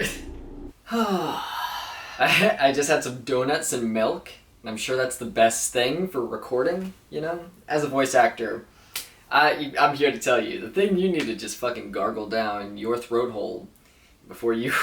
Boy, that was a bad way of saying it. Before you voice act, just have a bunch of donuts and milk. Nothing could go wrong. When I first started voice acting, I cut milk and soda completely out of my diet because I just didn't want to fuck with it. Now in my older age, I've been doing this for... Oh god. Whoa, have I been voice acting for 15 years? When did I get old? Transitioning really fucks with your idea of like time and space and everything, because I'm going through puberty now. I feel like I am 17 years old, and you're gonna sit here and tell me I've been voice acting for 15 years? Anyway, how long have I been making content? That's crazy. Tomorrow marks 2 weeks pre-surgery.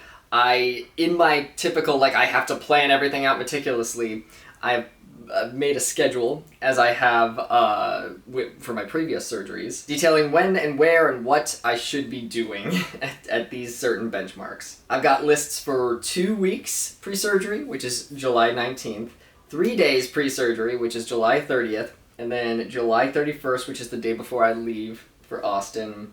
That's when I have to pack the bags. Then the day before surgery, and then the day of surgery. I have a whole fucking list. And it's good. Lists make my brain less chaotic. Tell me when and where I need to do the thing, and I can do the thing. So tomorrow marks 2 weeks pre-surgery. I need to stop ibuprofen, Advil, fish oil, and everything else on the fucking list, but you go through the list and you're like, okay, I don't know what that is, I don't take that, blah, blah, blah. The things that concerned me were ibuprofen, Advil, and fish oil. And they said Tylenol is okay, so I put that on the list in case I get a headache. My lab work is also due tomorrow, so hopefully my doctor has sent over the urine culture that I took. And I also have to get my key copied. That's the third thing, because I had a copy of my key that my apartment gave me, and I gave it to someone. I'm pretty sure Scott Kaiser-Necco fucking lost my key. Don't worry, no shade, Scott. I know you don't watch my videos. But, so I need to go get another key copied, and then give someone a key, in case my cat, runs out of water or something while I'm out of town. So, what all has happened?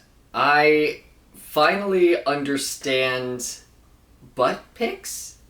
I'm not an ass guy. I'm pretty sure I'm demisexual, but I just don't want to call myself that because I have enough fucking labels, you know? Since my testosterone calmed down, like, it was wild. Like, I was horny all the fucking time for everyone back when I first started T, but now that I've kind of, like, it's mellowed out and mixed with, like, my hormones and figured out, like, what and, like, settled in my body, I'm somewhere on the aromantic scale, and that kind of has made me also calm down on, like, I don't really see a boob and get sexually excited. I don't really see a butt and get sexually excited. You know, it's, like, more about, like, it's a mental connection. Like, if I find a personality sexy, that's what gets me aroused. So, usually butt pics, when they send you stuff on Grindr, has never really done anything for me, and that's usually what Grindr does, is, like, you have a setting on there where you can tick a box that says, I'm fine with, you know, unsolicited pics. You can send me whatever you want, and I have that ticked because I'm curious. I'm curious what people send when that box is ticked. And boy, do I receive photos. I receive a lot of butt pics. There's a lot of guys that want me to be inside them, and they'll send me ass. And I didn't ask, like, you know, obviously if anything is fine, but that's one of the ones that I'm like, this does nothing for me. But I understood it for the first time the other day. And it wasn't because of a butt pic, it was because of a girl's half-naked picture. And immediately it made me uncomfortable because I don't want to be fantasizing about this girl that I don't know. And it reminded me of that scene from Sex Education, the first scene in Sex Education Season 2. It's slight spoilers for Sex Education. But it's a great show, at least from what I've seen so far. I recommend it. I've only seen Season 1 so far. I've just started Season 2. I think I'm a couple episodes in. But there's a character who's like, he hasn't been able to masturbate the whole first season. And then finally, Season 2 is about him, like, exploring that. And then once he starts jerking off, he can't stop. Like, he's a teenager and, like, is just, like, full of hormones. And now he just is just jerking off constantly, as a teenage boy does. And it's like, you know, he's, like, seeing, like, a girl on a shampoo bottle, and he just gets horny, and, like, he sees, like, a tit very barely poking, like, through a shirt, and then that gets him excited. You know, just, like, random shit like that. And that's what happened to me, because this is the first time that I've been able to explore my sexuality in this area where it's like, oh, I have a penis that is attached to me that can feel things, and I can put it in someone, and I can feel things from that thing. This whole time it's kind of been this, like, idea, this, like, I can put an extender on, and that would, you know, bump up against my T-dick, and then that would feel good, where I'm imagining this scenario, where I'm in a person, in real life, but, like, I cannot feel what the extender is physically feeling. But now it's like, oh, I have nerve endings in my penis, and so it's a realistic thing where I could just, like, go to a bar and pick up a girl and fuck her, you know. So I saw a picture, I think it was on Instagram or something. I wiped it from my memory because I was, like, upset. Like, I don't want to be imagining anything with this girl that I don't know. And it's so funny that now I cannot remember actually what it was. I'm pretty sure it was Instagram. That's how quick my brain was like, erase this immediately. This is not a good feeling. But it was just like a half-naked girl. I think she was in a swimsuit or something. She must have been. Why can't I remember? That's so wild. I really didn't like it, I guess. I was very upset. But whatever it was, I saw it and I got horny from it. And in that moment, I was like, no, and like went away from the internet. I went and, like, looked at scripts or something. But then that reminded me of, like, and I thought about an ass pic that someone had sent me. And I got horny from that. And I was like, okay, I feel better about that. That feels more in the wheelhouse of something we should do. And it's good to know that that transfers from, like, you know, not just a girl type person, but also a boy type person. What are we calling that? Femme and mask. It works with me wanting to be inside a vagina as well as me wanting to be inside an ass. You know, pussy and bussy. That sounds like a tag team of some kind. I'm picturing like a cat and a dog duo. Cartoons. Fucking fighting crime or something. Like they try to be cops and then they find out that the system is bad, so they quit. And then they're fighting it like vigilante style. That's a free idea for me to use. My urine when I've been peeing has been it seemed like the stream has been getting smaller, and that's something to look out for, because that's called a stricture, I believe, where scar tissue can build up inside of your urethra after you have phalloplasty.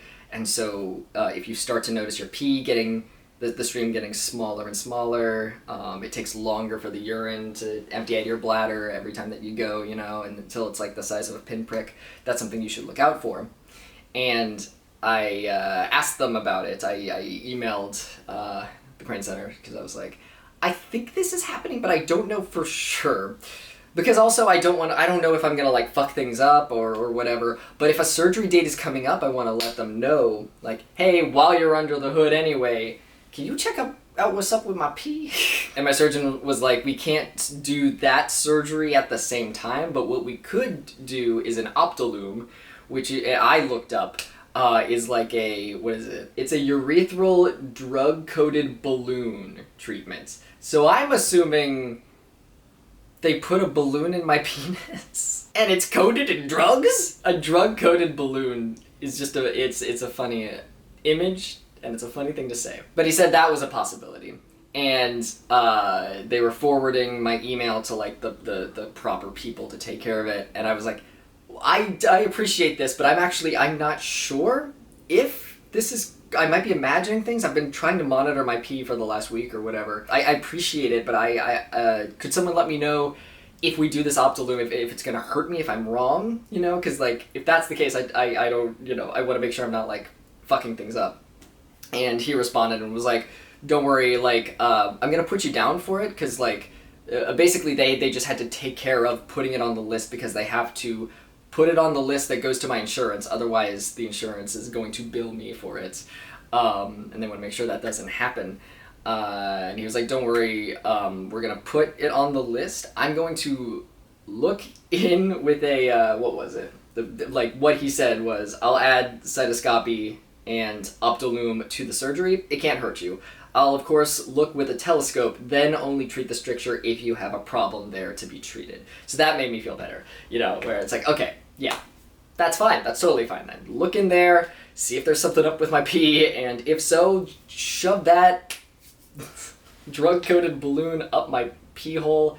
Let's get her done. And I also asked them about my jock itch, because here's the thing. I don't think I've had jock itch for like a week or so right now at this point. I think what I've been experiencing is pain from the fistula. Because I asked them also in the email, like, is it going to be a problem if I still have jock itch when the surgery happens? And they said, no, shouldn't be a problem. When I've been doing a lot of physical activity, I've noticed that I lie in bed and my dick hurts. And I chalked it up to jock itch. I was like, yeah, once my jock itch goes away. And, as a refresher, I was on the pills that she had given me once every day for 2 weeks. And if that didn't work, she was going to put me on the pills for twice a day for 2 weeks. And I had assumed my jock itch was not gone because I was still experiencing pain. So I called them, and I'm almost finishing up. I have a couple days left of the twice a day ones. And now I'm realizing, like, oh wait, I don't think I have jock itch anymore. I think the fistula is just hurting me, because if I do a shit ton of walking or I masturbate in a way that is tilting my dick upwards, because if like, it's down this way, and the more that I point it up this way, the more it's gonna hurt, because the fistula is right here at the base of the dick. So that's fun. I don't have jock itch anymore, because I laid down and I focused on it. I was like, okay, where is the pain coming from? And I was able to track it, and it's difficult to understand where the pain is coming from on your penis, because in my actual phallus, in the dick area, I'm gaining sensation, and I'm going to be gaining sensation the next 2 years or so.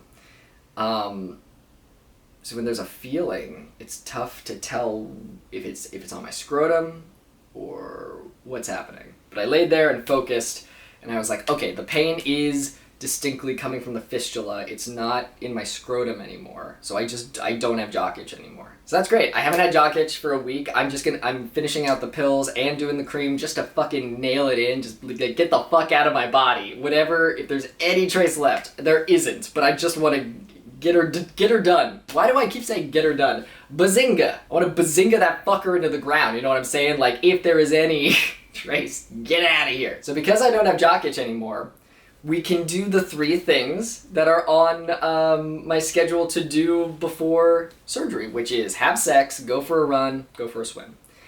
I had some sex. It was good. I don't know why I'm being weird about it. I was weird about it before we did it. Also, I've never been nervous for sex before. I did it with the same guy that he was one of the last people that I had sex with before I had stage 1. So we had sex. He's a gay gentleman that I had sex with before stage 1 and after stage 0. So this has turned into a fun experiment accidentally where I'm planning on having sex with him after stage 2. So he will have had sex with me throughout all of my stages. And he gets to experience all of it. He's really chill guy, really nice guy. And I feel very comfortable around him. But for some reason, and I know why, it's because it's new equipment and stuff, but I was nervous. I was nervous to have sex, and I was like, honest about it with him. I was like, I don't know why I'm nervous right now. I've never been nervous for sex before. Very nice, very chill. He was like the perfect choice for let me chill the fuck out. I was like, okay, I don't have jock itch anymore. I'm gonna call a booty call over at when was it? I think it was like 1 a.m. I was like, I'm gonna see who's up, and I'll be honest, I did text 3 different guys, you up, around midnight, and he answered. So, and he had, it's funny, he had just started vacation, from work. He's about to take a trip, and he had just started vacation that night. So, meant to be. Come on over. Start your vacation with a good cum. I don't know why I'm like giddy and nervous and excited, like reliving it, telling you guys. Like, I'm never weird about talking about sex, but I think I was just nervous because I was like, I don't know how this is gonna go. He sucked my dick. That was cool. I realized it's really interesting because I could tell he was really good at sucking dick. Not just because he had also sucked my T dick and it was great, and that's a skill set. 3 people total out of everyone who sucked my T dick. I can remember 3 people who were good at it.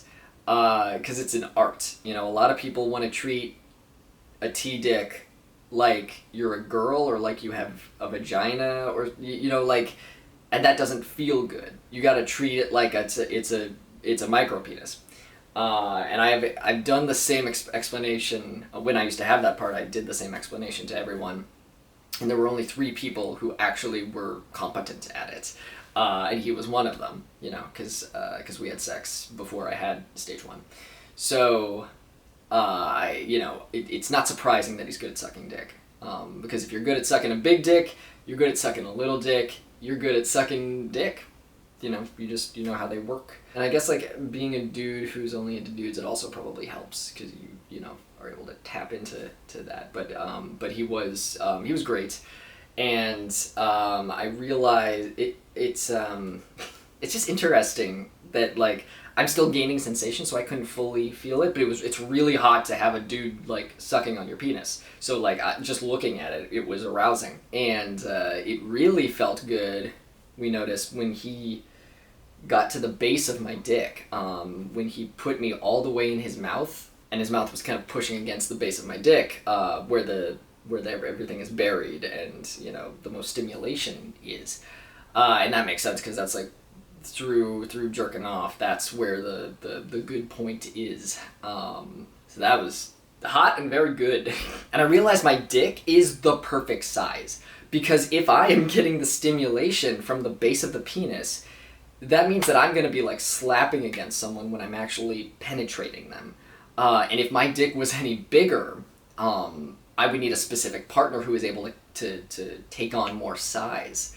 So I realized, like, oh, okay, my dick is like perfect. I wouldn't want it any smaller and I wouldn't want it any bigger. This is great. And especially for like blowjobs and stuff like that, I don't want to be shoving a fucking 9-inch dick down someone's throat. Some cis men that I've been friends with have talked about how it's difficult for them to get blowjobs because they have a large penis. If you have a 6 or 7 incher and you're trying to, they can't fit their whole dick in someone's mouth, so blowjobs usually aren't the best for them, or they don't find it pleasurable because they don't want to hurt the other person, and that can be such a sucky feeling, I would imagine. So yeah, really hit the sweet spot here. I'm very happy. I couldn't be happier with my results. Like, anytime that I have any nitpicks to make about my penis, they are blown out of the water by the realization of whatever happens next, or once I settle into it, then I'm like, oh no, this is supposed to be this way for a reason. And gosh, I have a very talented ass. I've talked about it here before. I can handle a lot in my butt.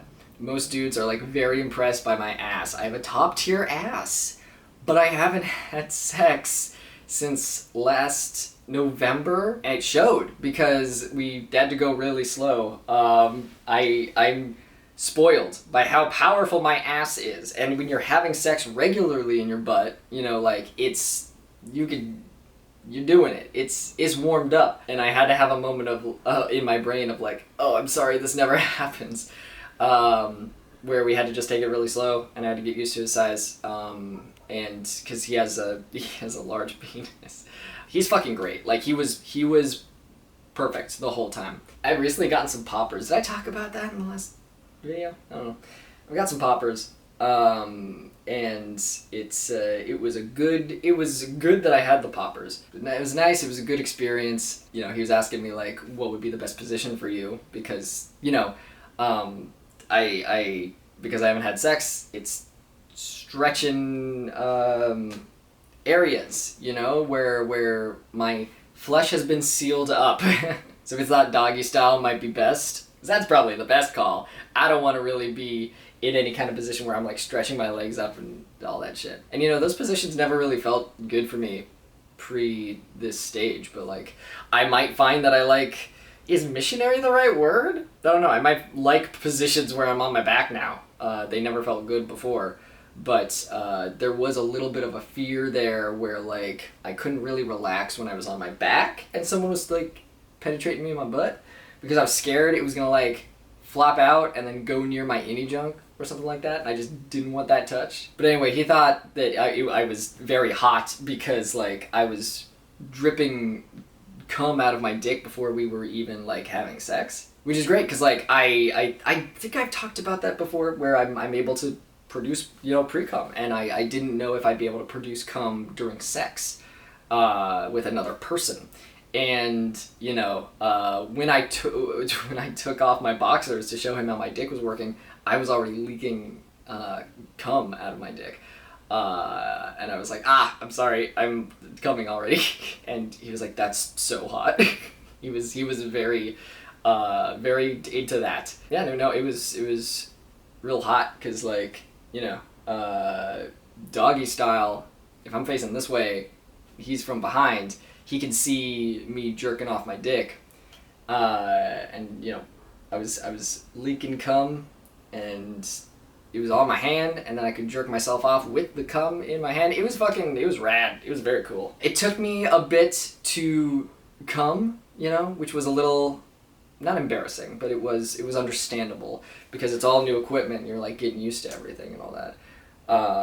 But finally got there. And I didn't realize until the next day, like a full 24 hours had gone by before I realized I felt zero dysphoria for my innie junk during that. You know, during sexual encounters, there's always been like a weird feeling because I know I'm gonna have to talk to them about innie junk because like they're not supposed to. They're being polite and they don't want to ask about it, but they do need to ask because they don't know what hole to go into, basically.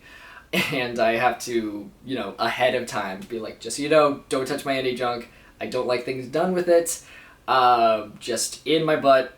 That's all we're doing. And they're like, cool, okay. And I can tell like in their head they were like, thank God he said something because I wasn't sure how to ask about that. But with this, I felt none. I just like I took off my pants. I was excited to be with another guy. I got on my knees. I wasn't. There was zero bad dysphoria feeling. Period. There was none, because there's no mistakes to make anymore. You know, anytime I think about like, you know, have I made the right decision? That's worth it for any of it. Like, if that was the only side effect, I would do it. You know, just to have this beautiful euphoric feeling of like I was just like fully connected to my body. I didn't have any weird feelings at all because there's no wrong turn to make. There's one lane now. There's one road. There's no mistakes. That's one of the most incredible things I've ever felt in my life. Like, I didn't think that was possible. So, wow. And we were a little bit, you know, rough just because I was, you know me, I don't ease into things. After surgeries, I want to get to working out as soon as possible and all that stuff. I understand the risks and the whatever. I'm a tough motherfucker, but I'm also stubborn. So sometimes I'm tough without thinking of what bad could happen to me. And I was peeing the next day, and there was just a little bit of blood, and I was trying to figure out, like, what? Where blood? What? I was feeling around with the tissue, and my scrotum was bleeding just a teeny bit, and it was only for, I want to say 5 seconds. That's it. Like, there was a little bit, and it made sense, because I had sex, and then I walked a really long time. So it is perfectly understandable that I had just a shit ton of physical activity and my scrotum was like, ah. But yeah, it hasn't bled since. And that was it. Like, it was just a very quick thing. So if you're gonna have sex, take it easy. But I'm stubborn. I was stubborn because I'm used to my ass being talented. Who said that? I think it was my girlfriend? Yeah, my girlfriend said I have a talented ass. Because I'm just used, I can just like take things, but I haven't had sex in like a year. So I was stubborn. I could have sex just as if it is last November. Ease into it. Don't be like me. But also things are shifting around and you've had surgery and stuff and like things are figuring itself out. So you might just get a little blood somewhere. I don't know. Just let you know it's a thing that could happen. Perfectly natural, perfectly understandable. And it's funny because it did take me, you know, sex with another person makes you a little conscious, I guess, about like, am I good at coming? Am I gonna be able to come again? And then I jerked off the next day and was like, oh, okay, no, I'm great at this. This is, I got all my confidence back. Because like, there's no one that can pleasure you like yourself. I love being with another person. I love grabbing some breasts. I loved eating some pussy. I'm so horny. I'm sorry, I didn't mean for that to all be so... Okay, to balance it out, I'm just gonna like do it like stone-faced. I love having sex. I love putting my face in a I love being with another person. But there's no one that can pleasure you like yourself. You know your body. I can explain how my dick works, but like I know where to touch. I know where the things are. And I haven't been with a lot of people since I've gotten stage 2, but there's nothing that makes me feel as sexy as me jerking off in my room with lotion on my dick because I know how it works, and I'm pre-cumming into my hand and it's mixing with the lotion, and it just forms a perfect color and shade of cum that I can jerk my dick off with. There's nothing like that I can experience with another person, unless it's like a mutual masturbation thing. But, or actually, I've been thinking a lot about having sex with women lately, and I think I've gotten over being afraid of women. not in a real way, but like in a I could have sex with a woman way. I'm scared to date them. I've been hurt by too many that just do not have communication skills and do not treat me respectfully or correctly. But man, I miss pussy. Is there a less shitty way I could say that? I've been fucking a lot of dudes because it's easy to get. I just go on my phone, I go on Grindr, and I can have one delivered to my house in 20 minutes or less. I do miss women. So yeah, you know what? Maybe being with a woman might make me feel as good as masturbating. We'll get back to you on that once I get the rod. Also, I just noticed yesterday I have 100% flexibility back in my left wrist. Like, completely there. I was just noticing the other day, I was like, huh. Yeah, I have 100%. I can do everything with this wrist that I could do with my other one. And that's great. I don't know when it happened, so I know that's not helpful. But it just happened because I got back to work with it. You know, you just go back to doing daily things and it just catches up with you. Also, the second thing on my list is, first thing was having sex. Check. The second thing on the list of the things to do before stage 2 was run.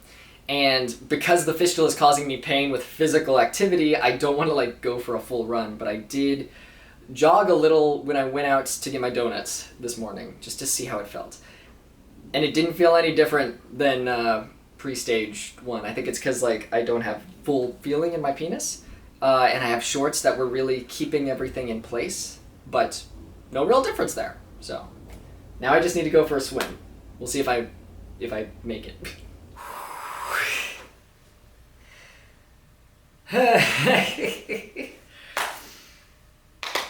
So I've had a chaotic 48 hours. I guess it's been more than 48 hours at this point. I've had a chaotic couple of days. Let me just start with the not chaotic stuff first, because I've taken notes on things that I want to talk about in these vlogs, and I have a couple normal ones before things happened. I went swimming. I went swimming by myself for the first time, and it might not seem like a big deal to some people, or some people are like, oh, that's cool, but then they dissect the sentence a minute, and they're like, hold on, you went swimming by yourself? As in no one else was around, it was just you in a pool? Yes. And the people with anxiety and the introverts are like, no, couldn't. There's this thing about existing with yourself and enjoying your own company that society doesn't want us to do. Society, because they don't make any money that way, society wants to brand us as romantic relationships. You need this other person, you need someone who completes you, you need this and that, and we have a hard time just spending time by ourselves. And especially someone like me who was so fiercely independent as a kid and as a teenager, and then I got into an abusive situation that made me codependent. For 9 years of my life, I was controlled by this other person. I didn't have my own identity. I did not have my own thoughts and feelings. And for someone like me, now I'm off living on my own because, I left that situation, I got in a relationship, and then I was just codependent. I thought that I would just revert back to my natural state of being so fiercely independent, but I wasn't. I was too fucked up from almost a decade of being codependent. And I had trouble spending time with myself and doing things by myself, which is why I had to move to Philly by myself and just exist and learn how to be a person and think about what kind of man I wanted to be and what I wanted to put out in the world. Going to a restaurant and eating by myself is one of the most difficult things I can ever do. I spent a lot of time doing it, and I'm more comfortable with it because of that, but oh gosh, it was hard in the beginning, just existing by yourself, just being your own person, isolated. And I've had to do a lot of that the last couple of years. And I've taken little baby steps, now I love being by myself, but it's, sometimes it can still be tough. And swimming was the last thing on my list. Before I did stage 2, I wanted to run a little, I wanted to have sex, and I wanted to go swimming, just to see what those 3 things felt like before I got the rod and the lift done. And I had walked by my pool at my apartment complex, and there was no one in it. And it was around 2 p.m., really hot day. And I got home, and was like, I could do it if I wanted to. I could just go swimming because no one else is there. And it took a lot of convincing myself. It took a lot of revving myself up and being like, you know, because you have to, I went back and I had those moments of like, no, I can't, I shouldn't. But then I convinced myself. And I was like, fuck it, you know, you can do it. You can do this. You've had little baby steps. You have gone to a restaurant eaten alone. You've taken walks by yourself. You know, you can do this, even though this seems like a weird thing, because I'm like, what am I going to do there? That's my thought process. What's going to happen? I have to overthink everything and think everything through a million times so that I can fucking understand what I'm going to do when I'm there, because I can't make up my mind about, like, you know, in the moment. If I just got there and didn't have any plan or forethought, I think I would freak out. But I thought about it and was like, what am I going to do when I'm there? Okay, well, I'm going to go in the water and I guess just swim around a little. Are people going to be watching? Are people going to think I'm weird? Can they see from their other apartments? Is someone going to be staring at me and be like, what the fuck is that guy in the pool all by himself? And I convinced myself and was like, fuck it, yeah, let's do it. And I got my swimmies. I had to figure out what swim trunks I wanted to wear because, you know, the reason I wanted to swim, have sex, and go for a little run before stage 2, and during all of these stages, is to note the differences. And one difference I will note is that I had to figure out what underwear I wanted to wear, because swim trunks have a netting inside of them, and I couldn't wear the ones that I wanted to because my dick is too low, and so the swimsuit wouldn't let me go. It wouldn't support my junk in the correct way, so I had to find one of my swimsuits that had a lower net, and I did. And those ones aren't as flattering on me, but I wonder if they'd be more flattering if I could lift them up more. I don't know. We'll see. But good to know. And I walked to the pool, and I swam around, and I certainly did just exist by myself, and it wasn't as painful as I thought. It was not as bad as I thought. My first time swimming with a dick wasn't really that much of a difference. And I think that's the same thing, that's the same conclusion that I came to running. Because I did a run before I had stage 1, and now I've done a run before stage 2. And I think it is because, like, everything, the nerve endings and everything are still connecting and stuff, so I can't really feel my dick too much when I'm running or swimming or doing physical activity, which is great. But it felt really good. I felt really nice and at peace, and it was a really good experience. So, all 3 things off the checklist. Now, if I'm honest, I forget when this happened, because a lot of chaotic stuff I'm going to tell you about in the next part, but this was something that I thought was going to be the most stressful part of preparing for stage 2, which was that the day that my labs were due, or like a couple days before they were going to be due, or something like that. Oh, I think it was the day that they... Fuck, I honestly can't remember. There's so much chaotic stuff I'm about to tell you about, but the Crane Center called me, or they emailed me, and were like, hey, just to let you know, we haven't received your labs, and if we don't receive them by Friday, you know, and I can't tell if this was last Friday or this Friday or whatever, 2 weeks ago, 3 weeks ago, everything's blending together. But it was a Tuesday where they told me this. So I had 3 days basically to get it together, where they were like, if you know, we need your labs, otherwise we can't schedule your surgery. So if we don't get them by Friday, we're like, please get them to us by Friday to avoid any rescheduling or canceling or anything like that. And I was like, oh fuck, I took the urine culture like 3 weeks ago or whatever the fuck. So I called my GP here and I said, hey, they never received the thing. Can we please do that, or they're gonna reschedule my surgery, please? And they were like, shit, sorry about that. I will have, I'll resend it. And I called the next day, and the Crane Center had received my labs after they had been resent. So that was great. And I called around because I was like, this is like a mini heart attack and I want to avoid it, so I want to make sure I don't have to give you anything else. And they were like, nope, you're all good. And I was like, awesome, great. And I sat back and relaxed, because that's all I had to do to prepare for stage 2, right? So, I get a call on Thursday, which is a couple of days ago at this point, and it's someone from the Crane Center. And they say, hey, do you have some time to talk? And I was like, yeah, sure. And he was like, so your insurance denied part of the surgery. So I wanted to go over your options. And, you know, the options were like, oh, we can do this part of the surgery.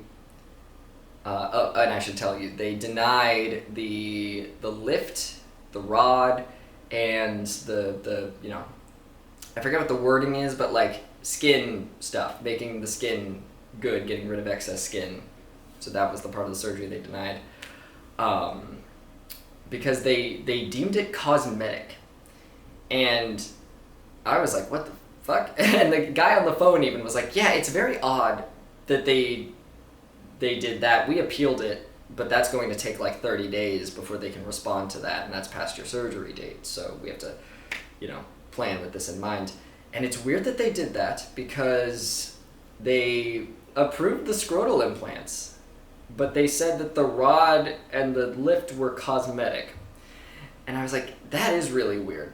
And it's interesting that he said it was weird because he works in this stuff. He sees a million of these cases, and for him to say that this was weird, that's good, because I thought it was weird. And there's a million fucked up things about that I'm not sure if I want to...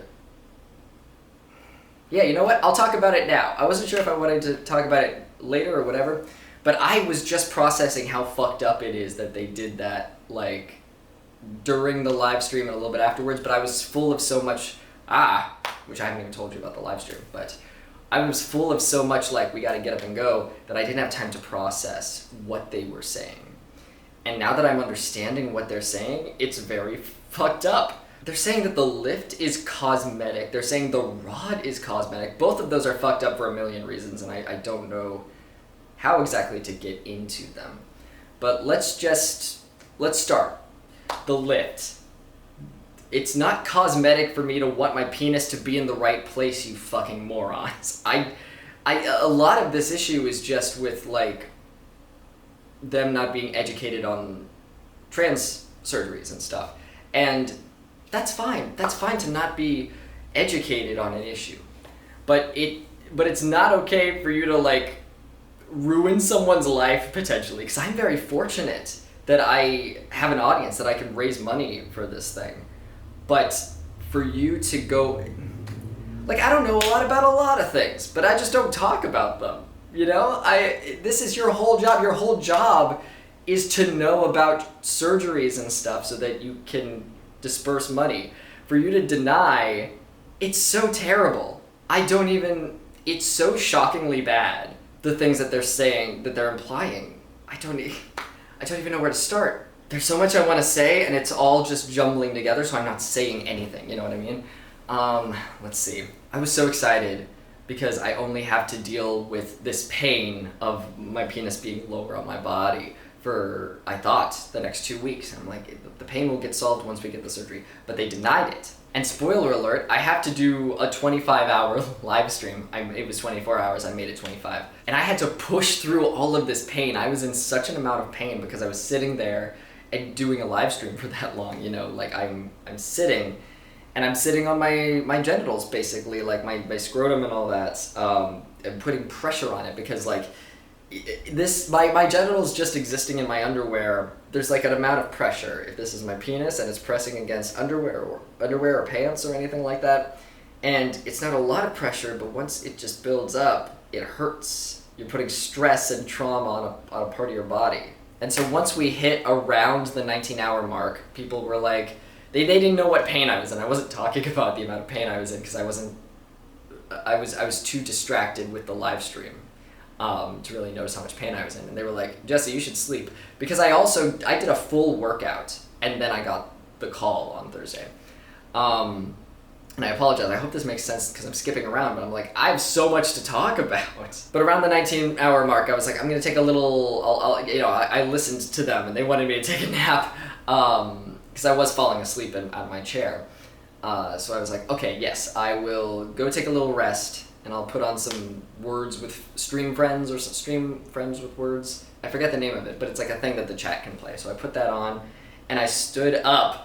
And I felt such a wave of pain that I almost passed out. And someone like me who has a fainting condition, for my whole life since I was 3 years old, I know how to ride out the wave. So I just rode it out. I was like, oh fuck, I'm in so much pain. it's probably good that I'm laying down. So I laid down, genitals hurt real bad, got up 3 hours later, second win, I was like, okay, let's do this. I streamed, I kept going, I went for 25 hours, and I won't spoil what happens, but because I'm just trying to talk about like why it's fucked up that they denied it. But the night afterwards, I went to bed, then I got back up, and then I started pissing blood. And I was like, oh, that's probably not good. But it's just so wild. It's fuck insurance, dude. Holy shit. Yeah, my insurance denies some fucking shit, so I have to sit and do a fundraiser while I'm in terrible amounts of pain and piss and blood so that I can get the surgery that they said I don't need. How about I let you know what I need, what kind of surgeries I need for my body?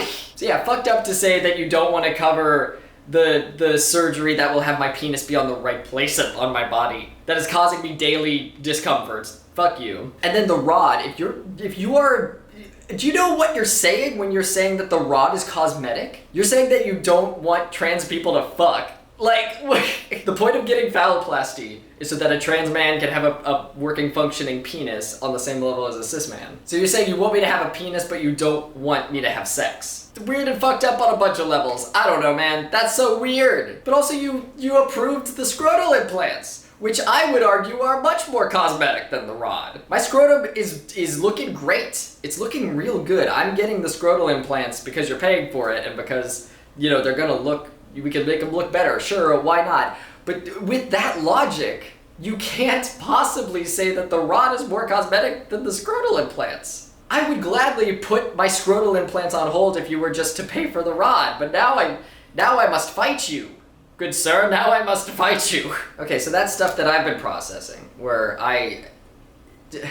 insane. Because this is the shit that they pulled with the electrolysis too, right? As a refresher, you cannot get phalloplasty without electrolysis done on the donor site. When I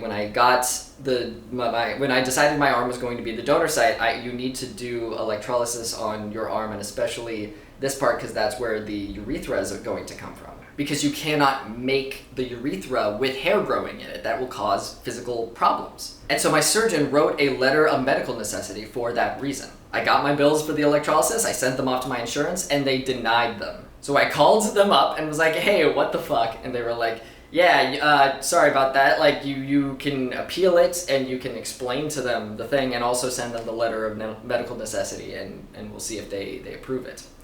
And so I did. I wrote them a real long fucking, like, maybe 2-page, like, fucking essay explaining everything. I gave as much detail as I could because that's what the guy on the phone told me to do. I wrote down fucking everything. I wrote down, this is why you need it, like, it's required. I included the letter of medical necessity and everything I could possibly think of to explain why you are wrong in denying this, and that I cannot get the surgery, that you've approved the surgery, but you haven't approved the step to get the surgery. You understand that, right?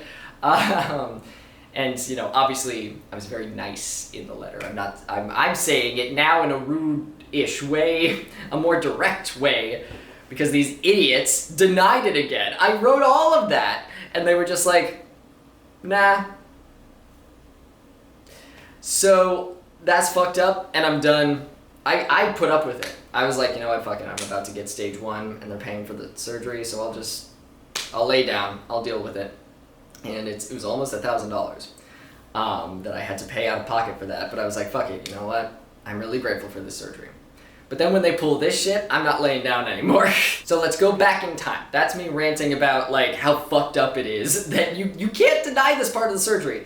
And everyone coming into the Twitch chat that knew anything about law or dealing with insurance companies were like, because some of them were just people from, other people's streams. I had tweeted about this 24-hour live stream I was doing.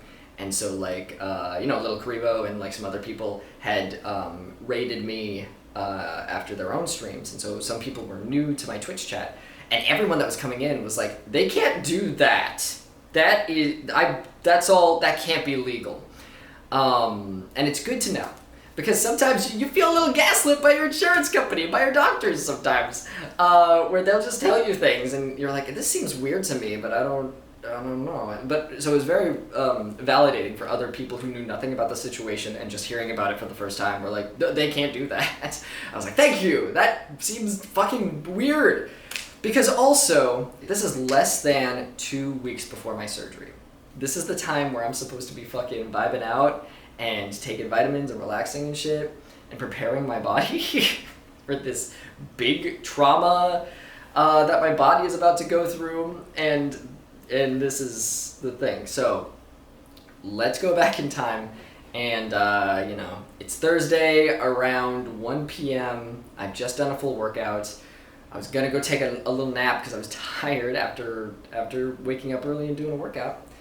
And I do want to reiterate, Crane Center fucking rules. They're great. The insurance is bad. So this guy from the Crane Center is talking to me, and he says, I wanted to go over your options with you, so we can, you can keep your surgery date, and we can just do half of the surgery, and we can appeal, and we'll just wait and see if they approve it. And in my head, immediately, I was like, they're not gonna approve it.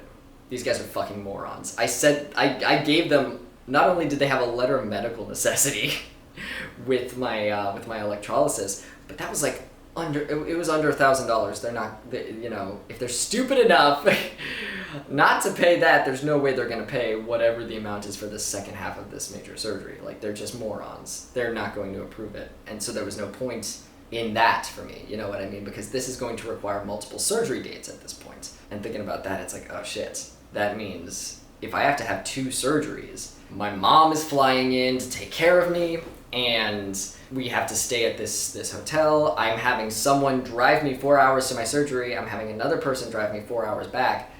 Not to mention taking care of like hospital fees and recovery materials and stuff like that. This is a whole fucking thing. It would just be way better and physically, monetarily, mentally, if we were to just get all of the surgery done in one go. Especially right now, where monkeypox is emerging. I think yesterday it was declared like a big deal. And of course now, for a reminder, because like people are going to be watching this in the future, right now at the moment of time, conservatives are trying to convince people that it's an STI and an STD that is spread by gay men. So that's a thing that's happening right now. Very upsetting. So that's the first option. The second option is that I can pay out of pocket, and we can just like do everything on the one date. So the option of waiting until the appeal happens is not an option for me, because they're not going to approve it, and then I might have to pay anyway. You know what I mean? We might wait for a second surgery date, and then I still have to pay the full amount anyway. So I asked him, I'm like, how much would it be if I paid out of pocket? Because maybe it's affordable, I don't know. And he said, I can find that out for you. I'll have someone contact you today. And so we have some days to figure it out. But gosh, and mind you, this is Thursday. The weekend is about to happen. If I decide to pay out of pocket, I have to pay it by noon on the upcoming Tuesday. So that is Friday, Saturday, Sunday, Monday, Tuesday. That's not even 5 full days. That's like 4 days that I need to get together whatever this money is. So I'm like, cool, great. So we hang up, and I just sit there next to the computer. I'm like, well, I'm not sleeping. I'm not taking my little nappy that I wanted to. I gotta be anxious. So I sat at my computer. I sat and I waited for this email to come through to tell me just how much debt I was about to go into.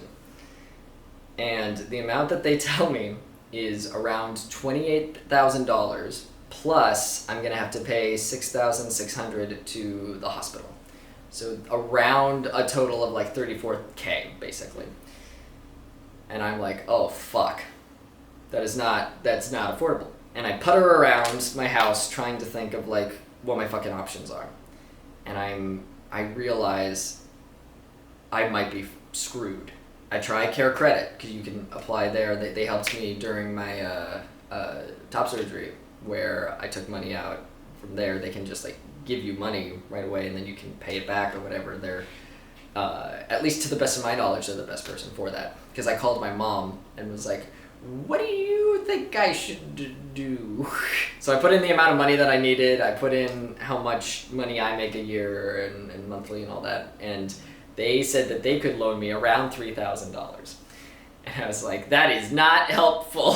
I sat there and I was like, I really don't want to do a live stream. Because talking again about codependency, I am so uncomfortable with people, with asking for help. People doing things for me. I sat there feeling physically ill thinking about people giving me money on a live stream. I was like, I can't. But then I puttered around and was like, what other option do you have, Jesse? Like, this is it. And you have to decide fast. Because I looked up the rules of GoFundMe, and they take 2 to 5 business days to get you the money. So even if we do this live stream immediately, even if I start right now, I was thinking, we might not get the money in time because the weekend is about to happen. And so I have to decide now. And I'm like, fuck. Okay, fine. And I tweet about it, and I'm like, we're starting right now. If y'all want to come by, that'd be great. I don't know how to market myself. I don't know what's happening.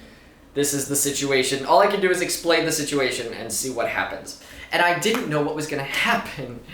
And it was this wild event where I was like, I don't know how to do this. I know how to entertain people. I don't know how to market myself. I don't know how to do a GoFundMe or whatever the fuck. When I did my top surgery fundraiser, my partner took over, my friends took over, because I was so fucked up and traumatized that like I don't know numbers, I don't know math, I don't know what's gonna happen, and they helped me because I needed it. Like immediately there were people that just like jumped in the chat. Like my friend Kimberly was like, hey, let me know if you wanna have me on the stream, we can call and stuff. So I had her on and we did Smash or Pass Pokemon edition. That was really fun. My friend Lankara, he had offered before if I had said that I might need help with stage 1, and I ended up not needing the help. So he was like, if you need my help also, I'm here.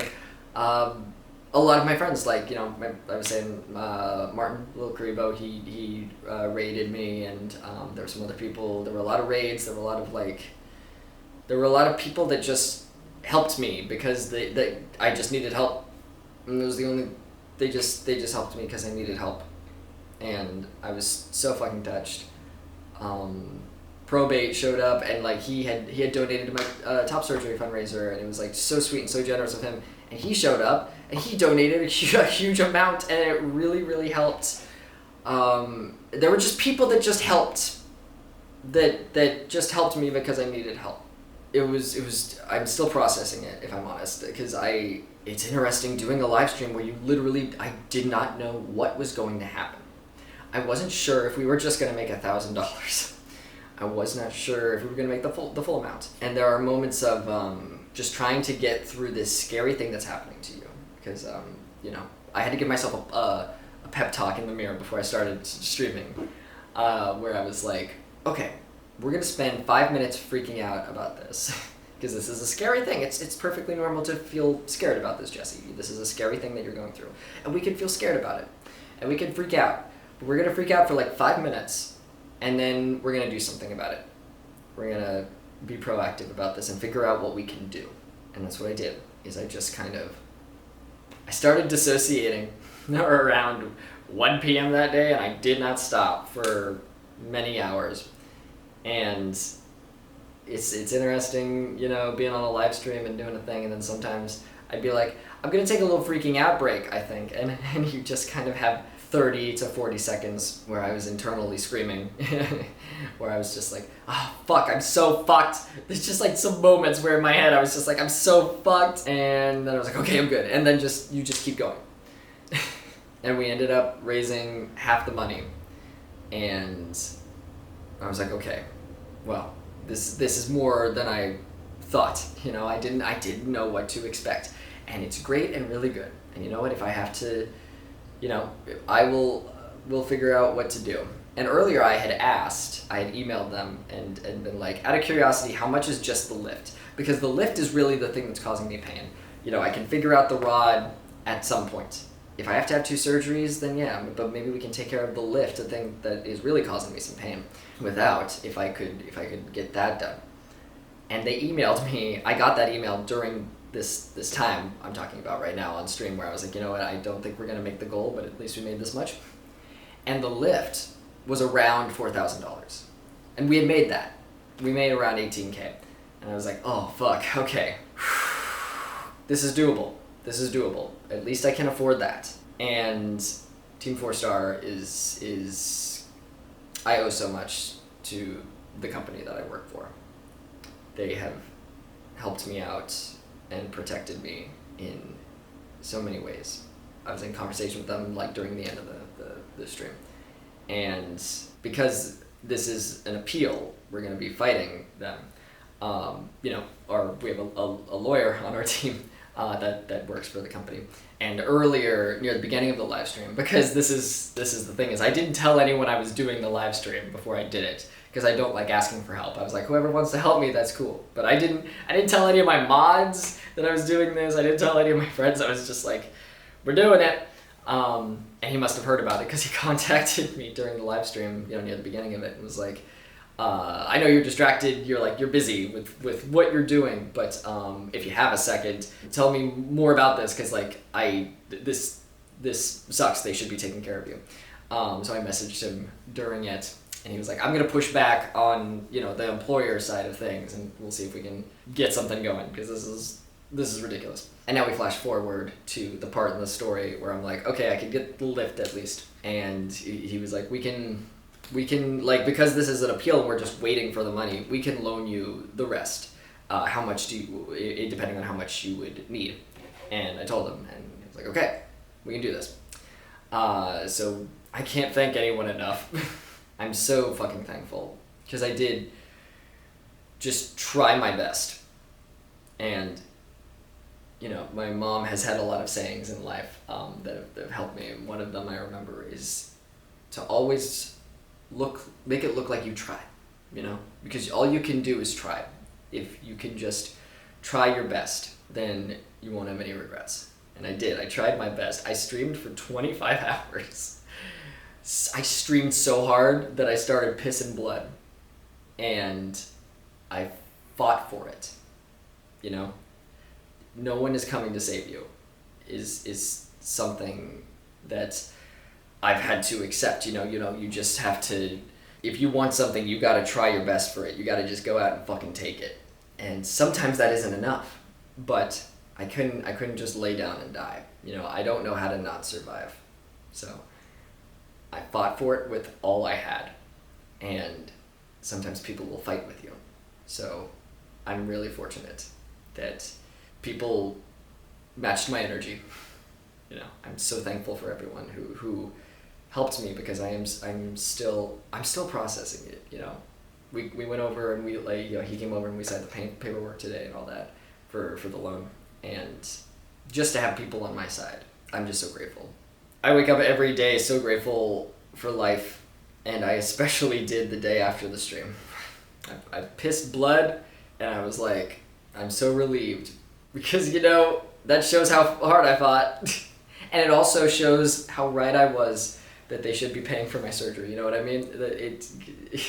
Yeah, that's what I've been going through. Because again, this is the time where I'm supposed to be relaxing.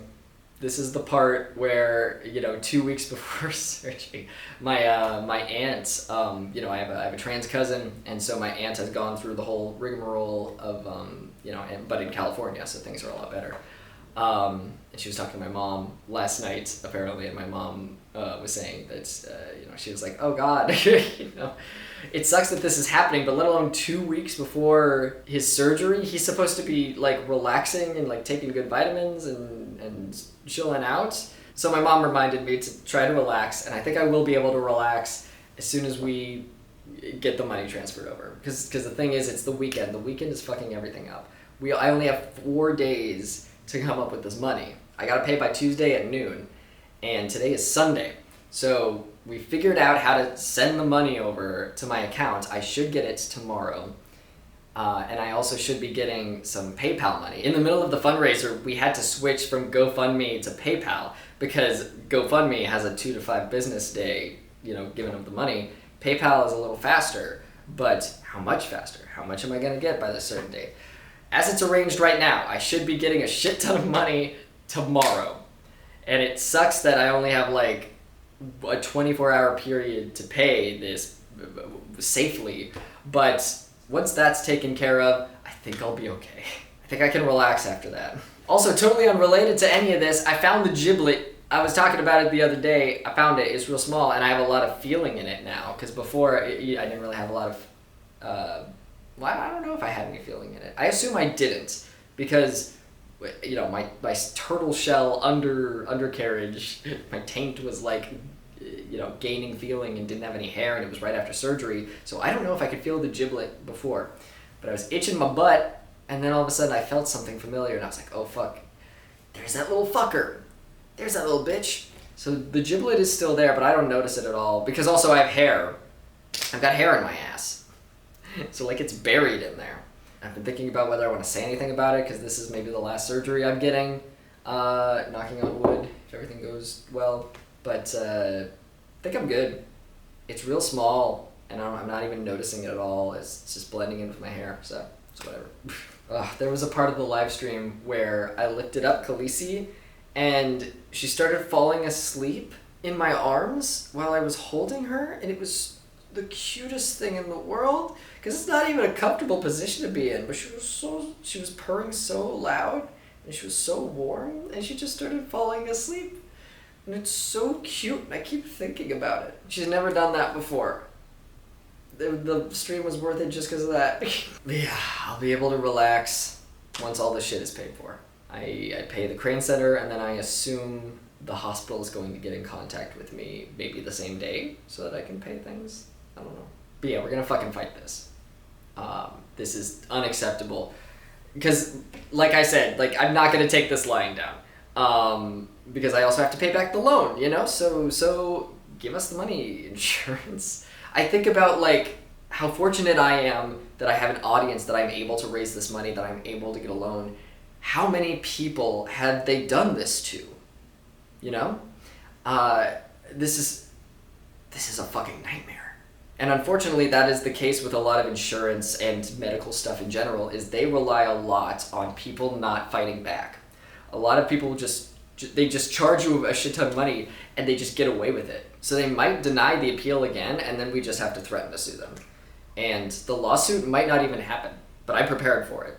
My birth father texted me a bunch of like the top trans representing lawyers who specialize in this shit, and we might not need them. We might just fight it ourselves. But unfortunately, that is the case, where you just have to threaten to sue them, and then they'll be like, okay, which is so fucked up. Like, I'm so fortunate I have the resources for this, but like we can't just not do anything about this, not just because we need the money and not because it's bad to do to us. But I have to do this for all of trans people, you know what I mean? Like, they need to learn that they can't fucking treat people like this. I cannot believe this shit. It is insane. It's a terrible, this is a fucking nightmare for someone like me, let alone someone who might not have the resources that I do. So that's an exciting thing, maybe for the future. But yeah, let's try to relax. Let's get through tomorrow. And you know what? I swam in a pool by myself. I can do fucking anything. I can do anything. Fuck insurance. Fuck them. Let's get it. Let's get our bag, bitch.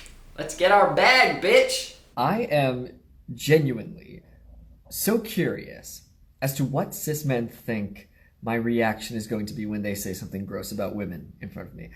Because I'm a handsome, young, cis passing, straight passing dude.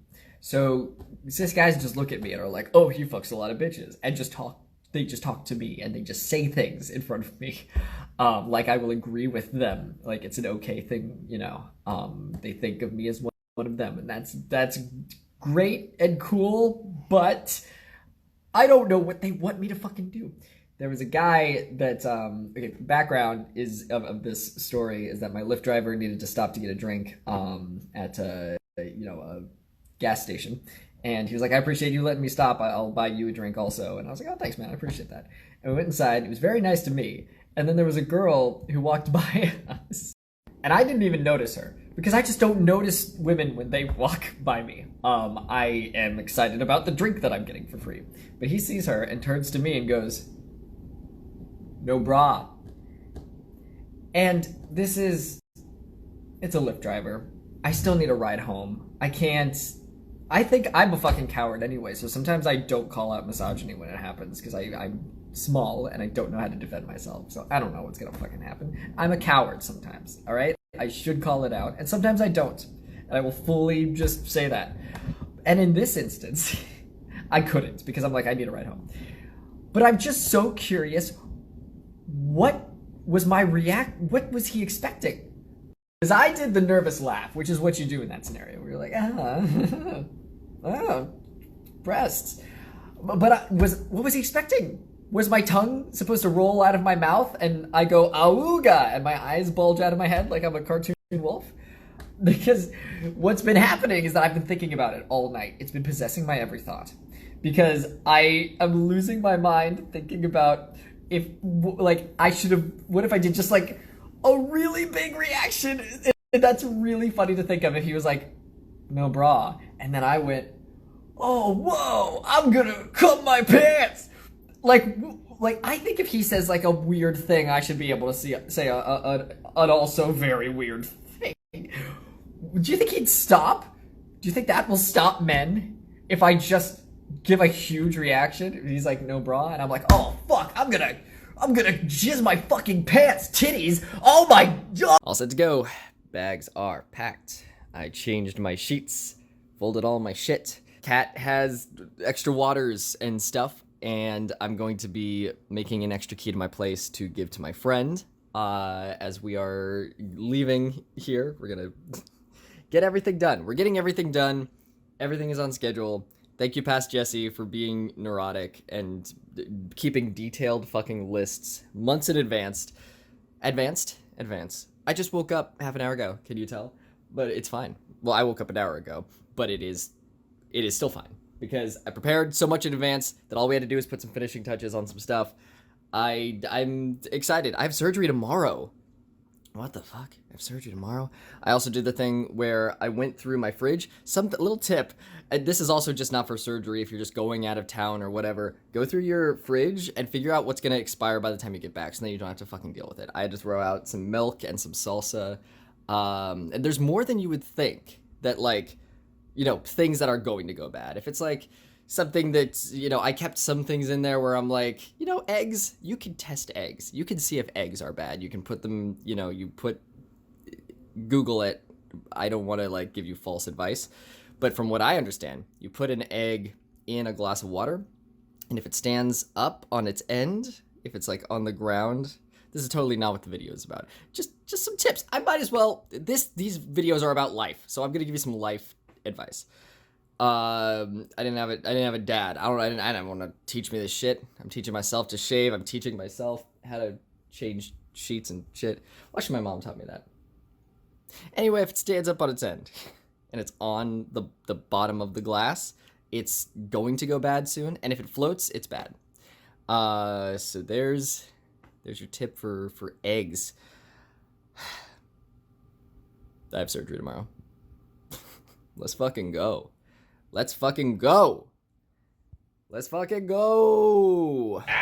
We did it. One car trip later, and we are at the same hotel that I was at for stage 1 surgery. I drove up with Quinn. We listened to some anime openings. We talked about stuff. We started listening to, I forget what it is, but it was good, whatever we were listening to. It was an audio book of an Avatar book. And it's new. Whatever is new right now, the date is August 1st, 2022. So whatever Avatar book just came out, there's an audio book for it. It was really good. I fell asleep for some of the journey, and I'm always like, I feel shitty about that, because like someone is driving me to a place, and he was like, "Hey, I have this audio book we could listen to," and I was like, I would so be interested in that. I'm afraid I'm gonna fall asleep if that, and he's like, honestly, that's fine, because like I'll have something to occupy me while you are asleep. And I was like, all right, okay. Because I actually went to sleep at a decent hour. Well, I shouldn't say. It wasn't a decent hour. I went to bed at like 1 or 2 in the morning. But that's decent for me. I got a good 6-7 hours of sleep. And yeah, because I'm neurotic and anal. One more time, anal. We're gonna say three times. I'm tired. I don't know how this vlog is gonna go. I was anal and did all my shit ahead of time, so like all my bags were packed and stuff, and now I'm here. I just got back from getting food with my bud Andrew, who's going to be driving me to my surgery tomorrow and dropping off my bags. I'm gonna store my bags at his place because I'm not gonna bring 2 big chunky bags into the hospital with me. And this is the same friend who helped me last time with this exact thing. So we're just doing the same thing. But my brain is having trouble accepting that I'm not here for the long haul. Because for stage 1 surgery, I was here for like 5 to 6 days, I think, if you remember, because Thanksgiving was fucking with everything. I had a pre-op appointment, and then I just needed to stay in town. So I walked places, I was doing stuff, I worked out here a bunch of times. And my brain is like, we're gonna be here for a while, but I'm sitting here, I'm like, oh, I'm just staying here for one night. I'm in this hotel for one night. I'm not working out here. I'm barely here. Right now, it's fucking 7:45 at night. I'm about to take a lorazepam because I wanna fast travel to my surgery. You know what I'm saying? I don't want to hang out here and be anxious about it. I need to fast travel. So I have half a lorazepam I'm gonna take because I know they make me sleepy. I don't need a full lorazepam. I just take a half.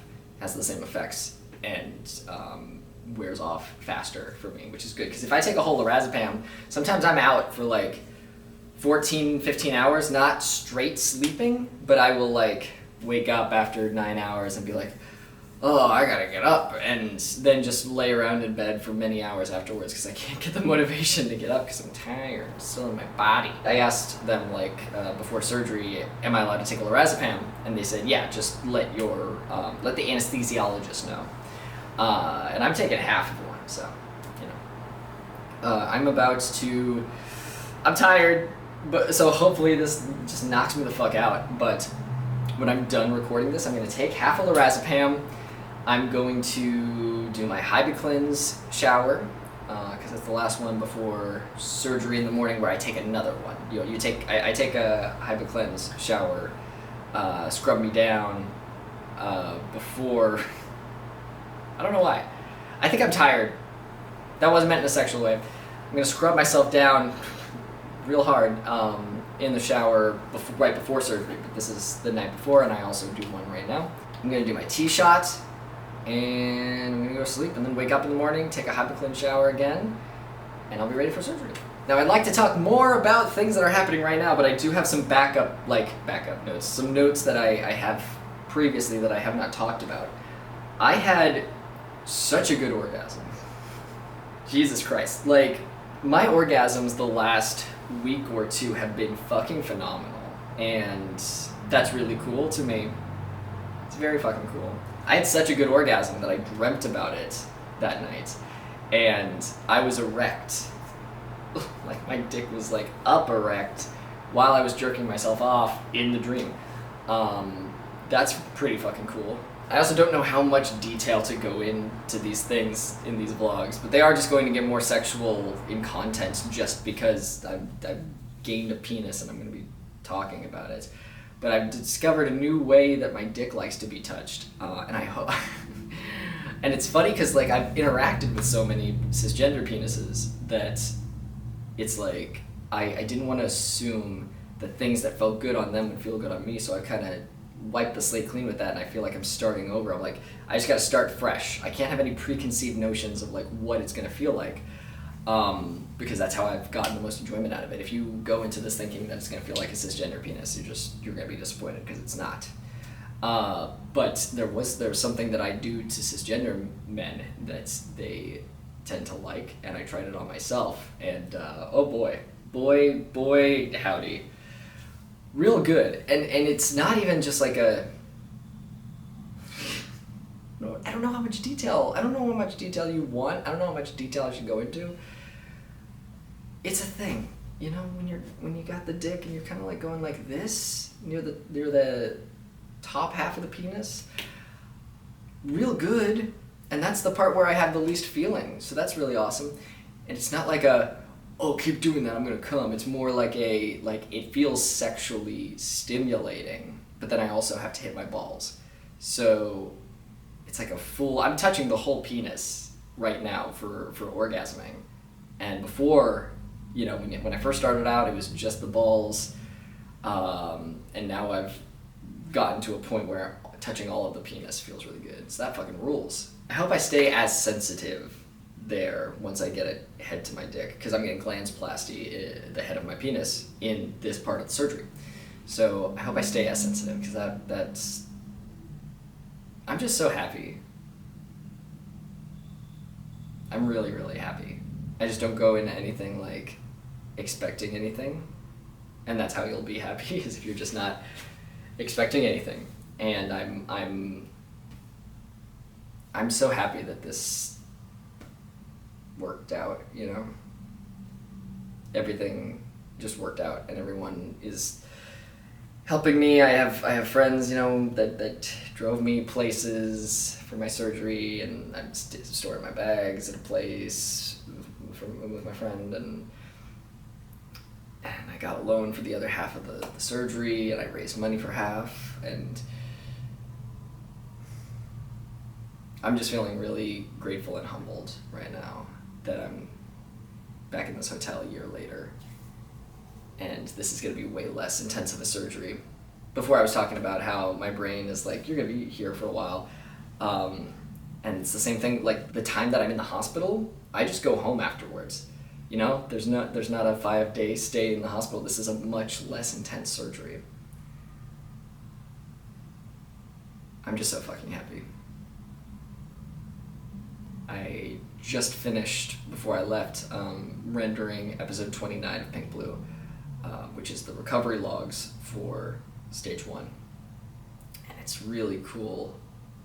It's really cool is such an understatement, but just the feeling of like looking through that footage again is like so incredible to see how far I've come and how happy I was, and all those things that like I was high for a lot of it. And there's just this like clip that I remember that I just had to like skim through the footage and make sure that everything was good. And there's a clip of me in the dark in the hospital where I kind of remember it, even though I was like so high, where I'm just crying and just saying I'm so happy over and over.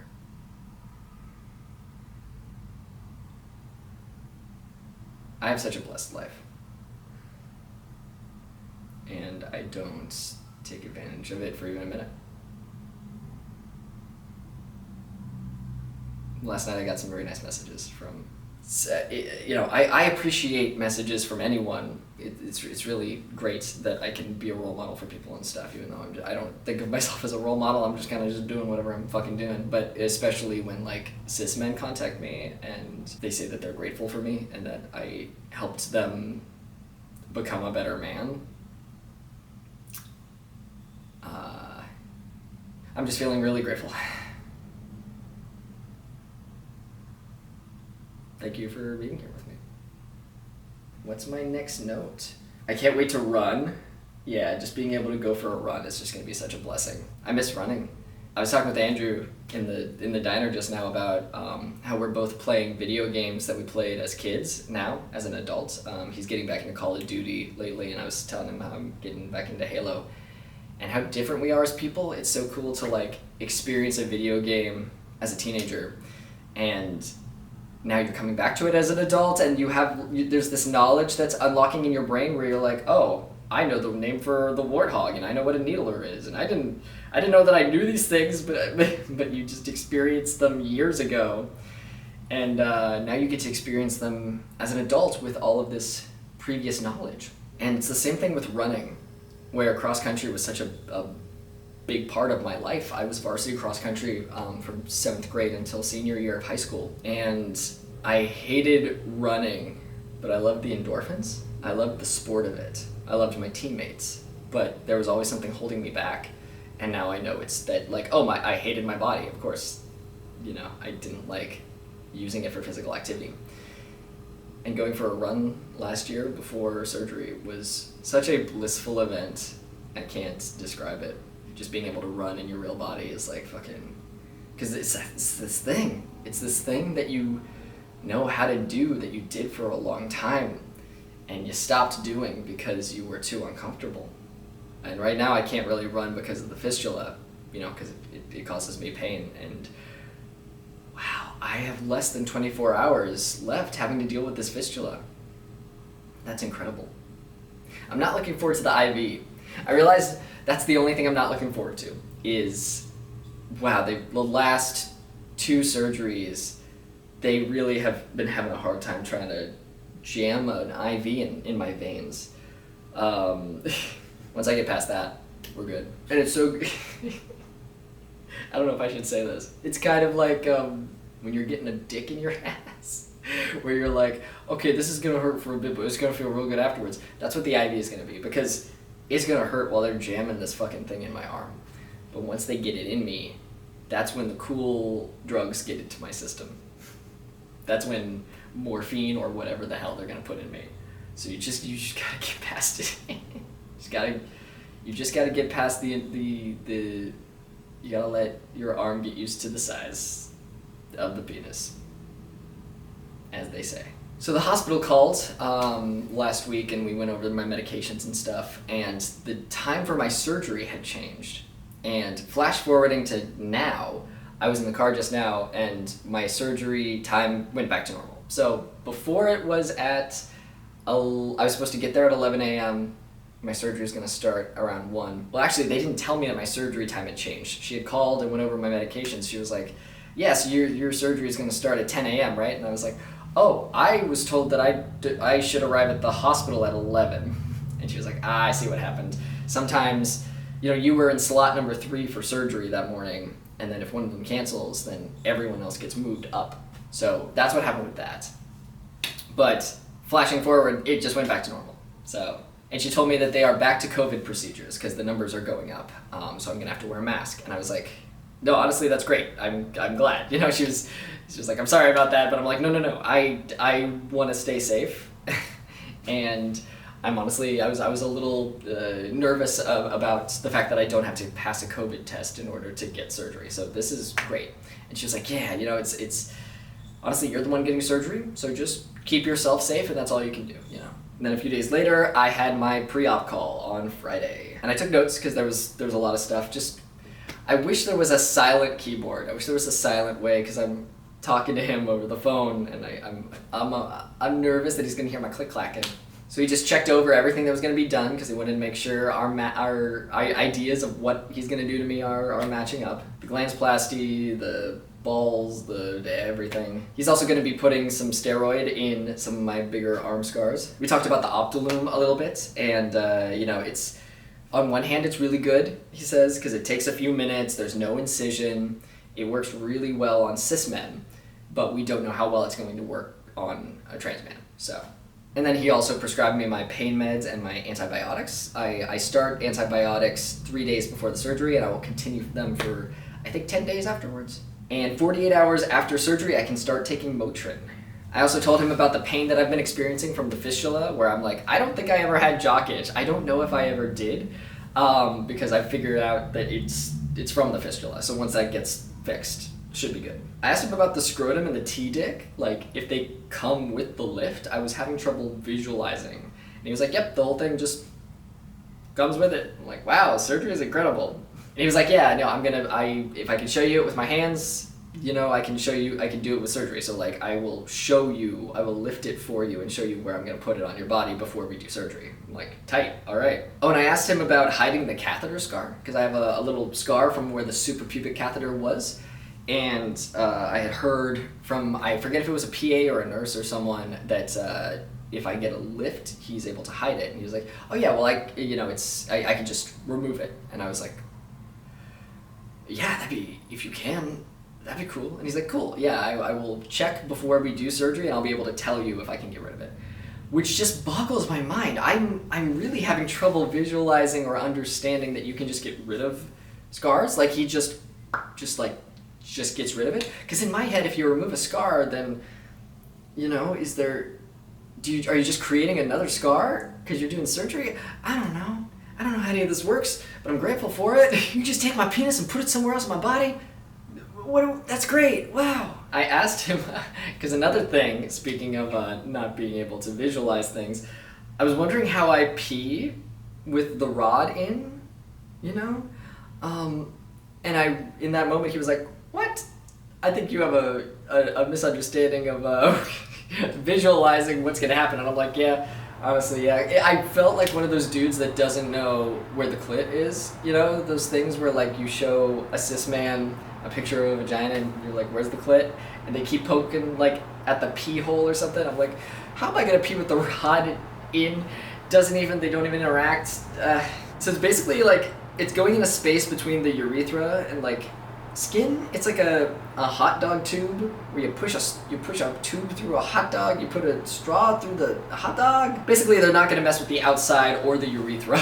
So I think it's one of those things I'm just not gonna know until it happens. I asked about taking my T-shot, because I'm about to take it, you know, it's Monday into Tuesday night, I can take it early, and he was like, take your T-shot whenever you want. So this surgery is just very different from last surgery. Just way less complicated, way less intense.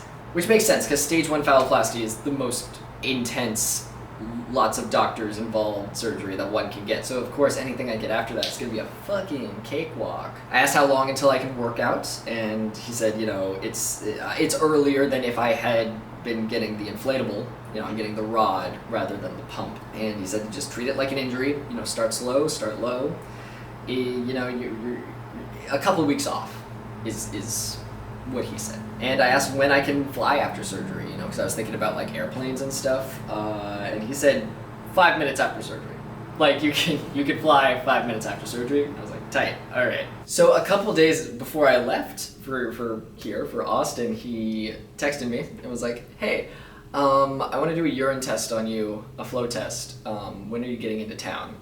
And I told him, and he said to make sure I've drank a lot beforehand. Like he insisted, he was like, you gotta be bursting for a pee. And I'm like, oh fuck, I'm gonna have to pee in front of someone, aren't I? He's not saying it, but I'm gonna have to pee in front of someone. Because I assume it's for the optolume, where they're trying to measure like if I need it or not, or if my flow is normal. And oh gosh, trying to visualize it. What's it gonna be like? Am I gonna get in a bathroom with him and he's just gonna watch me pee and like do some math? But I got here and I peed in a machine. There was a puppy pad on the floor of it, and it was like a cup, and it's hooked up to some thing that was like measuring my urine at the rate it was or something. There was like a little noise going off from a machine that's hooked up to it. I took the video that you're going to see, I started taking it after I was done peeing, because obviously I was like, oh, I looked to the left and thought, fuck, I should be recording that, but I was busy focusing on peeing in the machine. But someone walked me into the room and was like, you can take off your pants, I'm gonna leave as soon as you get started. And I was like, okay, good. I was like, thank God, no one has to watch me pee. I just have to show this woman my penis for like 5 seconds, and then we're good. But something I'm nervous about that I'm sure is fine, because the hospital wanted me to do the HypoCleanse the night before surgery and the morning of. The Crane Center are the people that want me to do it 3 days in advance. So I think they're just being overly cautious. But something that I read that I had to recheck, because I was like, oh fuck, wait, is that I'm not supposed to put lotion or deodorant on after the showers, and that's for all 3 showers. So I wanted to jerk off, so I put some lotion on my dingus, and I didn't think about it, but it was like 20 hours after the HypoCleanse. So I was like, how long does it stay on? How long am I supposed to let it soak into my skin? From the internet, I don't know. I don't know if I made the right call, but it is a call that I made. I'm just not gonna put lotion on it again. But I would feel comfortable and safe and taken care of, sexually and mentally, if I was with myself. And that's all you can do, is just to make yourself the best lover you can be. I think that's what life is about, honestly. Who cares about all the other shit? I don't give a fuck about how much money you make. What are people saying about how you are in bed? Do they feel taken care of? Are you providing aftercare? What's going on with that? If I never make anything else in my life, like content, movies, TV shows, voice acting roles, if I never make anything ever again, I'd be fine because I can make people come. I can make an orgasm from scratch. Whoa! I'm gonna go take this lorazepam and put a shot in my belly and take a shower with some weird pink soap. Let's fucking go, bitch. We are almost there. Showered with Hybrid Cleanse. Everything is packed up. I'm all set. Let's go, baby. Got the shirt. Gotta. Tradition. Whew. See you later. Thank y'all so much for joining me for these hours and hours long videos of me talking about my penis. If you're just joining us for my videos, I am fully funded by Patreon. That means that you can go over there and support me, and I do not have to worry about making my videos fit a certain format so that advertisers, they'll find it friendly and put ads on here, because the algorithm is bullshit, and they're just bad to YouTubers, just all bad. If you are a patron of mine, I thank you very much for you're literally funding my stuff, and I really appreciate it. I want to give a super special shout out to my silver sponsors: Alex Buhner, Andrew Dunn, Bria Katrina, Cyberling420, Dan Millington, Dane McRae, Gadarine, Giselle Nara, Marie Byrne, Mike Burnfire, Neve Kinor, Pakajawa, and Sam McDonald. And I also, guess what? Another shout out. Where are we going? My gold sponsors, which is just Sam Bartram. Thank you, Sam. Really appreciate you. Finally, hell yeah. Where are we at? We're at my diamond sponsors. This is the top shelf fucking sponsors. You guys fucking rule. EPAM, Getty Skog, Tsukiyomi, and Breadsynth. Thank y'all so much for supporting my videos. Really, really appreciate it. And I'll see you in the next one, where I will spend more hours talking about my penis. Whoa, here we go.